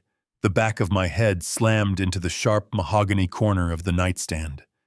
A blinding flash of white light exploded behind my eyes. Then a sickening crack echoed through the room. I hit the floor. The world spun violently. Pain, hot and searing, radiated from my skull down my neck. I tried to lift my head, but my body wouldn't obey. A warm, wet sensation began to spread through my hair, pooling quickly on the hardwood floor. Blood. "Oh my God," Brandon whispered. My vision blurred. I saw Brandon standing over me, the bat hanging loosely in his hand. He looked horrified. "What did you do?" Tiffany asked. Her voice wasn't scared anymore. It was cold, calculating. I pushed him," Brandon stammered. "He fell. Is he dead?" I wanted to speak. I wanted to tell them I was alive. But a wave of darkness washed over me, heavy and irresistible. I couldn't move my arms. I couldn't open my mouth. I just lay there, staring up at the ceiling, watching the room dim, as if someone were slowly turning down a dimmer switch. Tiffany walked into my field of vision. She looked down at me. She didn't check my pulse. She didn't call for help. She nudged my leg with her foot. "It doesn't matter," she said softly. "This makes it easier. 2 accidents in one night. A tragedy." I saw her turn back toward the bed, toward Patricia. "Finish it," she told Brandon. "I'll handle the old man." I tried to scream, but only a silent darkness came out. I lay motionless, bleeding out on the floor of the bedroom I had built, forced to watch the final act of their betrayal through eyes that were rapidly glazing over. The trap had backfired. I was down, and my wife was alone. The darkness that swallowed me was not peaceful. It was a swirling, nauseating vortex of pain, centered right at the base of my skull. I felt the cold hardness of the wooden floor against my cheek, and the sticky warmth of my own blood pooling around my ear. I wanted to drift away. I wanted to let the blackness take me, because the reality of what had just happened was too heavy to bear. My own son had raised his hands against me. He had chosen her. He had chosen the money. But I could not fade away. Not yet. Through the ringing in my ears, I could hear them. Their voices sounded distant, distorted, as if they were speaking underwater, but I forced my brain to focus, to latch onto the words. I had to know if I was dying. I had to know if my wife was next. "I killed him. Oh God, Tiffany, I killed him." It was Brandon. He sounded like a child, hyperventilating, his breath coming in short, jagged gasps. I felt hands on my body, shaking hands. He was grabbing my shoulder, trying to turn me over, but he was too weak, too panicked to get a grip. "Don't touch him," Tiffany's voice was a whip crack in the room. "Leave him exactly where he is."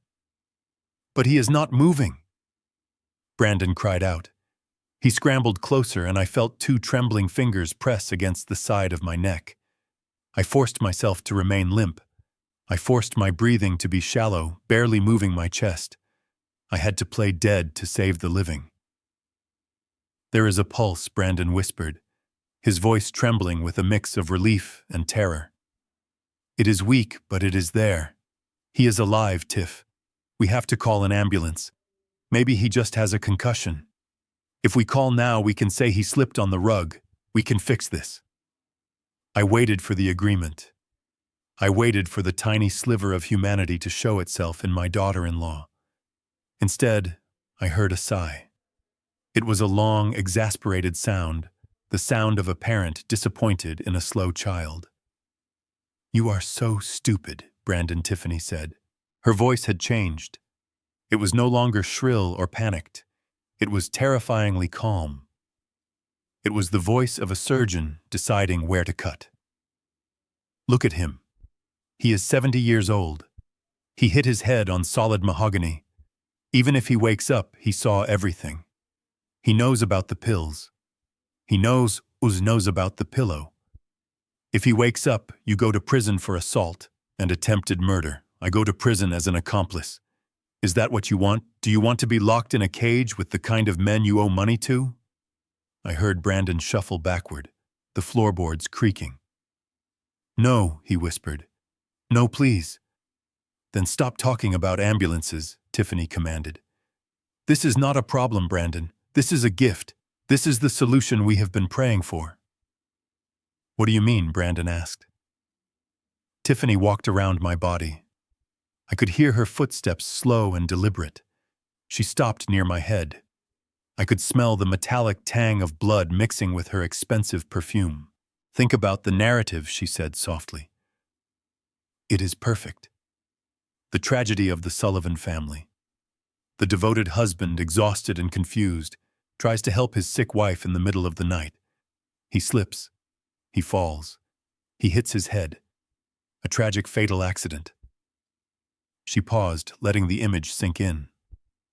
And the wife, the poor invalid wife sees the love of her life die right in front of her. The shock is too much. Her heart, already weakened by her condition, gives out. She dies of a broken heart. It is poetic, Brandon. The police will eat it up. The insurance company will pay out double for the accidental death of your father. We don't just clear the debt. We walk away with everything. I felt a chill that had nothing to do with blood loss. She was improvising a double homicide on the spot. She wasn't just evil. She was efficient. But Mom is still alive, Brandon stammered. She is just watching us. I fought the urge to open my eyes. I knew Patricia was there, paralyzed on the bed, unable to scream, unable to look away. She was watching her husband bleed out while her daughter-in-law planned her execution. The thought of her terror gave me a surge of adrenaline that cleared the fog in my brain. Not for long, Tiffany said. I heard the rustle of fabric. She was moving back toward the bed. She is already halfway there. Tiffany continued, her voice moving away from me. The drugs have slowed her heart. The shock of seeing you attack your father probably did the rest.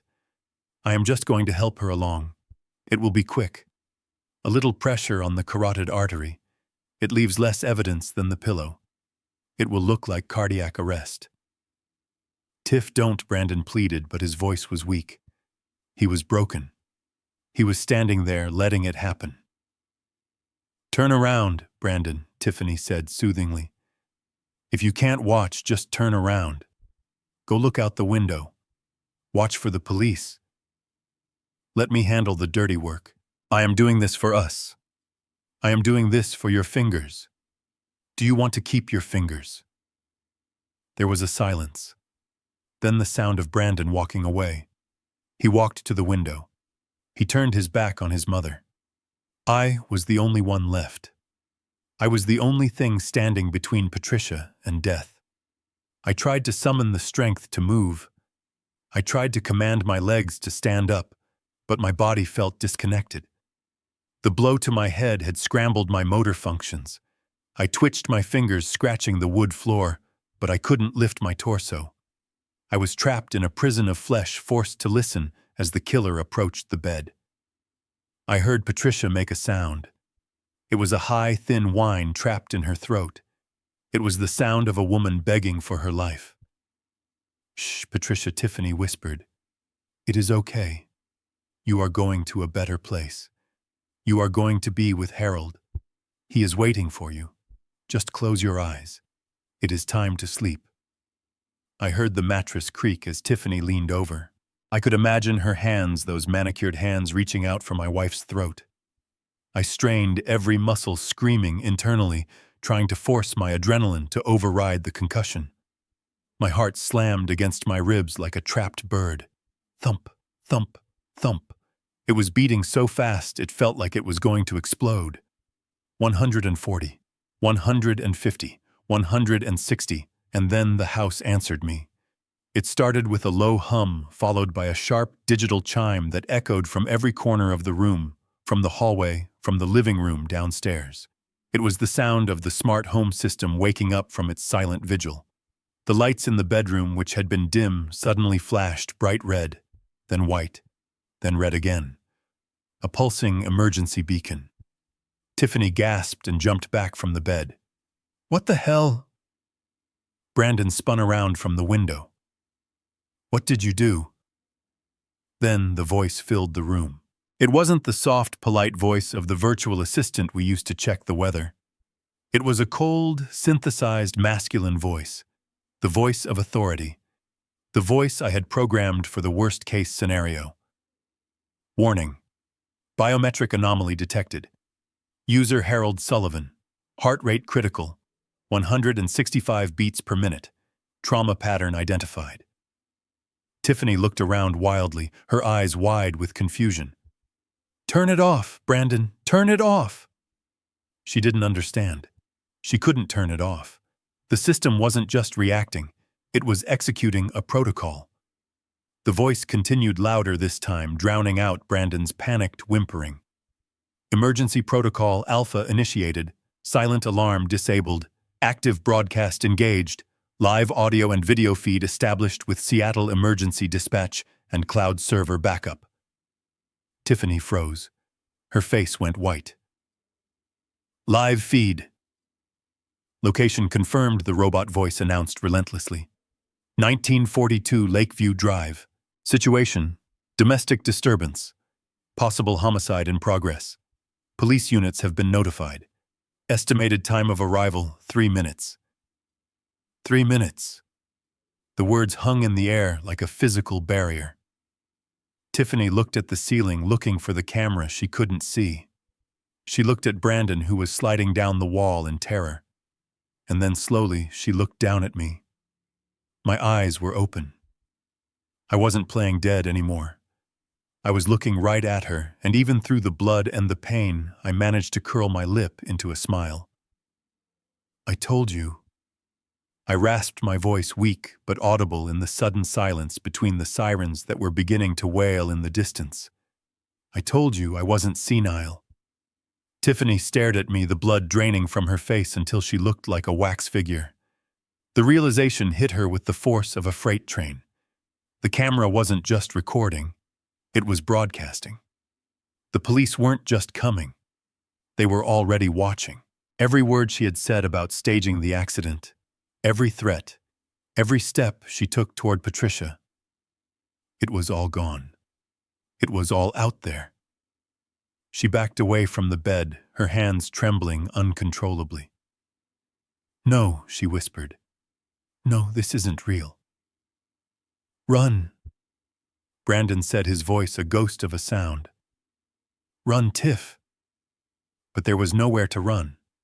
The red lights pulsed around us, bathing the room in the color of emergency, the color of blood, the color of the end.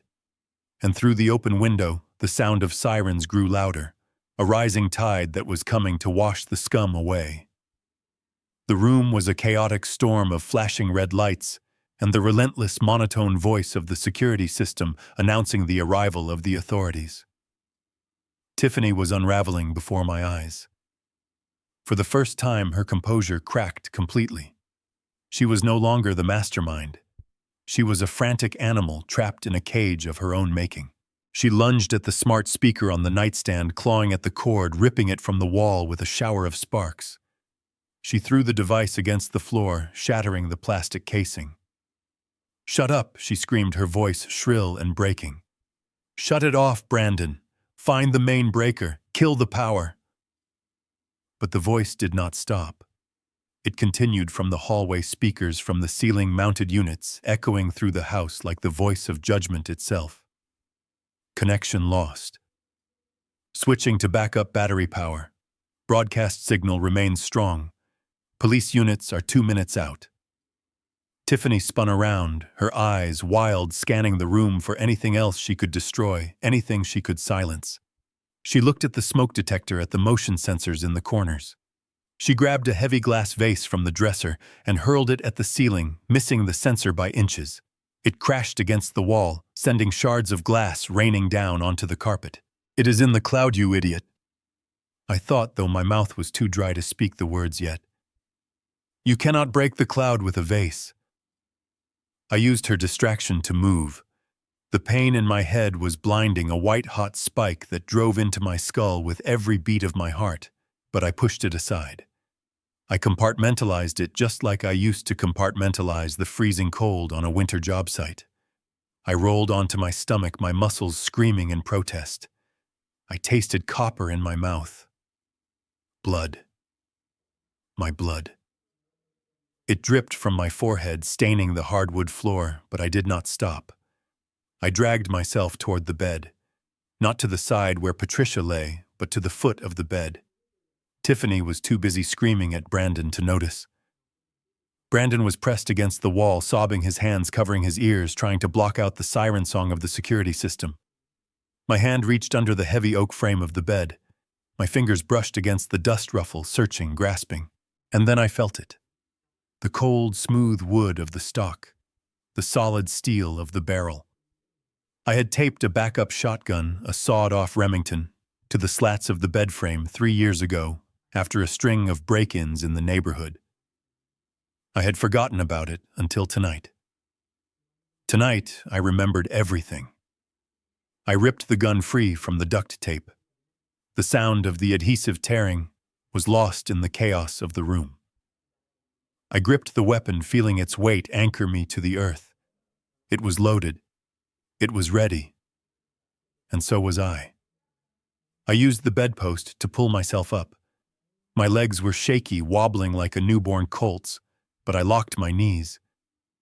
I wiped the blood from my eyes with the back of my sleeve, smearing a dark crimson streak across my face. I must have looked like a demon rising from the underworld.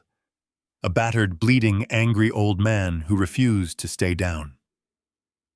I pumped the shotgun. Clack, clack. The sound cut through the noise of the alarm like a thunderclap. It was a universal sound, a sound that commanded instant, terrified silence. Tiffany froze. She slowly turned around, her hands still raised in the air from her tantrum. Her eyes went from the broken speaker on the floor to the barrel of the 12 gauge pointed directly at her chest. Brandon stopped crying. He slid down the wall until he was sitting on the floor, staring at me with his mouth open. "Step away from my wife," I growled. My voice was low, gravelly, and filled with a cold, hard promise. Tiffany stared at the gun. She blinked her brain, trying to process this new variable. She looked at my face, searching for the weak old man she had bullied for years. She didn't find him. She found Harold Sullivan, the man who moved mountains of steel and concrete. "You won't shoot," she said. Her voice was trembling, but she tried to inject that familiar arrogance into it. She tried to summon the manipulator one last time. "You don't have the guts, Harold. You are a churchgoer. You are a good citizen. If you pull that trigger, you go to prison for the rest of your life. You will die in a cell." I took a step forward. The floorboards creaked under my boots. The red light of the alarm washed over us, turning the scene into a macabre tableau. "I am already in hell, Tiffany," I said. "Do you think I care about a prison cell? You tried to kill Patricia. You tried to kill me. The only reason you are still standing is because I want you to hear the sirens coming for you." Tiffany laughed, a hysterical, jagged sound. "There are no sirens, Harold. It is just your stupid machine making noise. You are bluffing. You are just a pathetic old man with a toy." She took a step toward me. She was gambling. She was betting her life on the idea that I was too civilized to put a hole in her chest. "Shoot me then," she screamed, spreading her arms wide, challenging me. "Go ahead. Shoot me, make yourself a murderer, then Brandon gets everything anyway." I didn't flinch. I didn't lower the gun. But I didn't fire. I didn't need to. I had a weapon far more powerful than gunpowder. I took my left hand off the pump and pointed a single blood-stained finger toward the ornate crystal chandelier hanging above the bed. Hidden among the crystals, blinking with a tiny rhythmic blue light that was almost invisible against the glare, was the high-definition, wide-angle lens I had installed last Christmas to monitor Patricia's sleep apnea. Tiffany followed my finger. She squinted, looking at the light. Say hello to the audience, daughter-in-law, I said, my voice cutting through the room with deadly precision. Tiffany looked back at me, confused. What, you aren't just arguing with me, Tiffany? I continued, a grim smile touching my lips. That camera is live. It is broadcasting to my private Facebook feed. It is broadcasting to the cloud. And right now, according to the notification I got on my watch before I hit the floor, there are over 5,000 people watching you. Tiffany's face went slack. Her mouth opened, but no sound came out. 5,000 witnesses, I said, savoring every syllable. They saw you with the pillow. They heard you tell Brandon to let me die. They heard you plan the insurance fraud. They heard it all.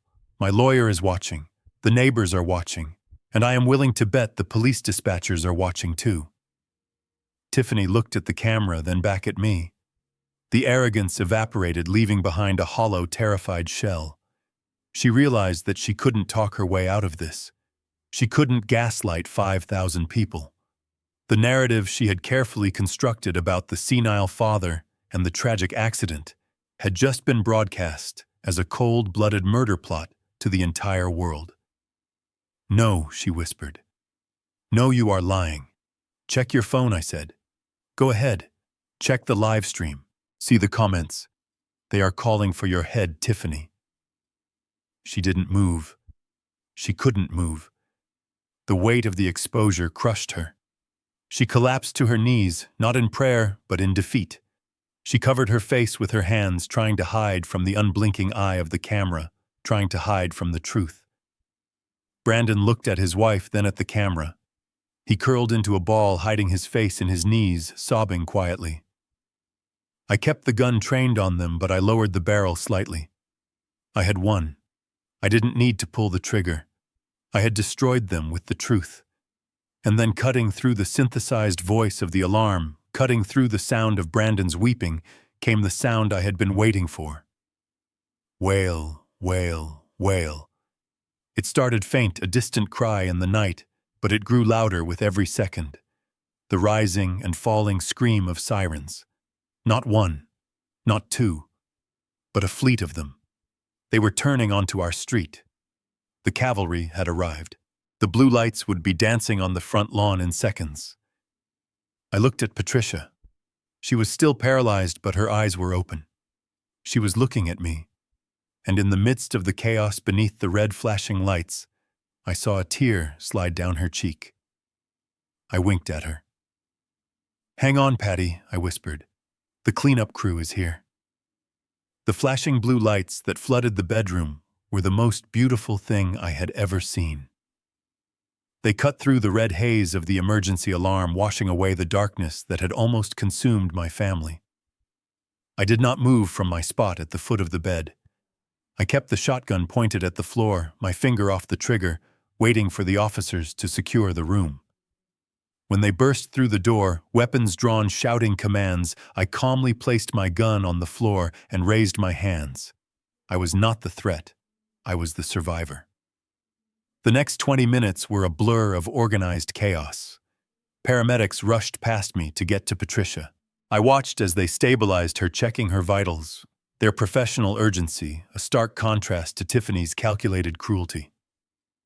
Tiffany was still trying to act the part of the outraged homeowner, screaming about her rights, screaming that I was crazy, but the police were not listening. One officer, a young man with a grim face, had already watched the playback on his tablet from the cloud server. He had seen the pillow. He had heard the confession. He approached Tiffany not with a notepad, but with a pair of steel handcuffs. When the cold metal clicked around Tiffany's wrists, she stopped screaming. She went rigid, her eyes darting around the room, looking for an exit that did not exist. Brandon did not even fight. He held his hands out willingly, his head hanging low, tears streaming down his face onto his ruined designer shirt. They were led out of the bedroom, past the bed where my wife was finally breathing steady oxygen from a mask. I followed them downstairs. I had to. There was one last thing I needed to do. One last structural failure I needed to point out before the demolition was complete. They were standing by the patrol cars in the driveway. The rain had started again, a light drizzle that slicked the pavement where Patricia's blue orchid lay shattered. Tiffany was being shoved into the back of one cruiser, while Brandon was being patted down against the hood of another. I walked up to him. The officer moved to stop me, but I held up a hand. "I just need a moment with my son," I said. My voice was raspy. My head was throbbing, but I stood tall. The officer nodded and took a half-step back. Brandon looked at me. His eyes were red, swollen, and filled with a mixture of fear and confusion. He looked at the bandage the paramedics had slapped onto my forehead. "Dad," he whimpered. "I am sorry. I didn't want to do it. Tiffany made me. The Russians. They were going to hurt me." I looked at him and I felt nothing. No anger, no sadness, just a hollow space where my love for him used to be. "It doesn't matter, Brandon," I said softly. "It is over. But before you go, there is something you need to know, something that makes this whole night even more tragic for you." He looked at me, sniffing. "What, you did this for the money," I said. "You tried to kill your mother and frame me because you thought you would inherit the house and the insurance. You thought this property was your golden ticket out of debt." "Yes," he whispered, shame coloring his cheeks. "Tiffany said the house alone was worth $1 million. I leaned in close, so close I could smell the stale coffee on his breath. I wanted Tiffany to hear this too. I raised my voice just enough so it would carry to the open window of the cruiser where she sat. "You should have asked me about my finances, son," I said. "I sold this house 5 years ago." Brandon frowned. "What? No, you didn't. We are standing in it." "I signed a reverse mortgage, Brandon," I said, savoring the look of confusion spreading across his face. "Do you know what that is? It means the bank pays me a monthly income based on the value of the home. I used that money to pay for your mother's best-in-class medical treatments. I used it to buy the smart home system that just caught you." I pointed at the sprawling estate behind me. "I don't own this house anymore, Brandon. The bank does. The contract states that upon the death of the last resident, the keys go back to the lender. There is no equity. There is no inheritance. If you had succeeded in killing us tonight, do you know what you would have inherited?" I paused, letting the silence of the rainy night amplify my words. "Nothing. Absolutely nothing. You would have inherited a pile of paperwork and my funeral bill. You destroyed your life, you murdered your soul, and you are going to prison for $0 and 0 cents. The realization hit him like a physical blow. His knees buckled, and he would have collapsed if the officer hadn't held him up. His mouth opened in a silent scream of pure, agonizing despair. It wasn't the despair of a man who regrets his crimes. It was the despair of a gambler who realizes he bet everything on a horse that was already dead. From the back of the patrol car, a shriek pierced the night. It was Tiffany. She had heard me. She was thrashing against the window, her face twisted into a mask of pure demonic fury. "You lying old man!" she screamed, her voice muffled by the glass. "You broke, useless old man!" Then she turned her rage on Brandon. I could hear her even through the closed door. "You idiot! You told me he was rich. You told me we would be set for life. I killed for nothing. You are useless. I hate you." Brandon sobbed, his body shaking uncontrollably as the officer guided him into the car. He looked at me one last time through the window, begging for a salvation I could no longer give. I watched as the cars pulled away, their red taillights fading into the wet darkness of the street. They took my son away. They took the monsters away. I turned back to my house. It was empty now. The door was broken. The floor was stained with blood. But as I walked up the steps, I took a deep breath of the cool night air. The air tasted clean. 6 months have passed since that night. The seasons have changed, and the rain has turned to the soft, golden light of early summer. I am sitting on a bench overlooking the Oregon coast, watching the waves crash against the jagged rocks below. The salt spray misting my face feels like a baptism washing away the lingering grime of betrayal. Next to me sits Patricia. She is in her wheelchair, a blanket tucked around her legs. She is thinner now, and the Parkinson's has progressed as we always knew it would. But she is alive. She is smiling. She is pointing at a seagull diving for a fish, her hand trembling, but her eyes bright with awareness. We sold the furniture. We let the bank take the house early. We took what little savings we had left and moved to this small assisted living community by the sea. It is not a mansion. It is a small 2-room apartment. But it is safe, and it is ours. I spend my days reading to her and watching the ocean. I don't think about Brandon much anymore. The lawyers tell me he is facing 20 years. Tiffany is looking at life without parole. They write me letters sometimes. I burn them unopened.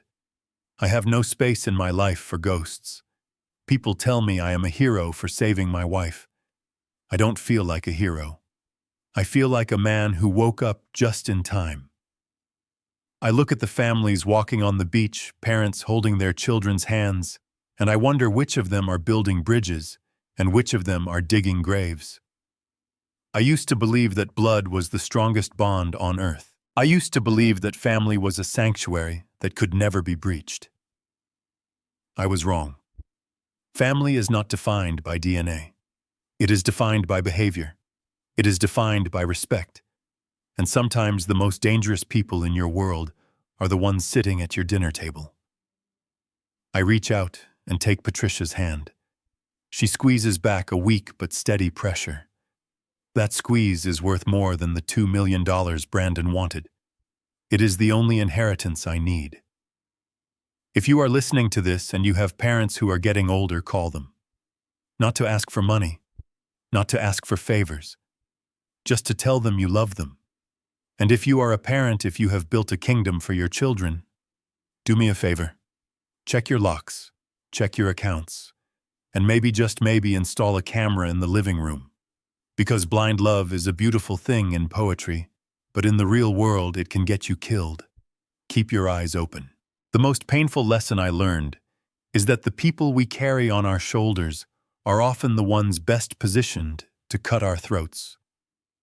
We spend our lives building safety nets for our children, never imagining they might use the ropes to bind us.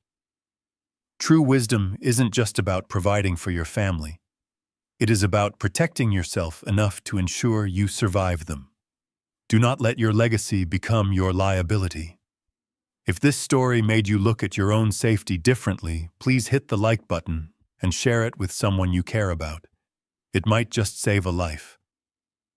And tell me in the comments, have you ever had to cut off a toxic family member to save yourself? I want to hear your story. Subscribe for more truth, and remember, I am reading every single comment.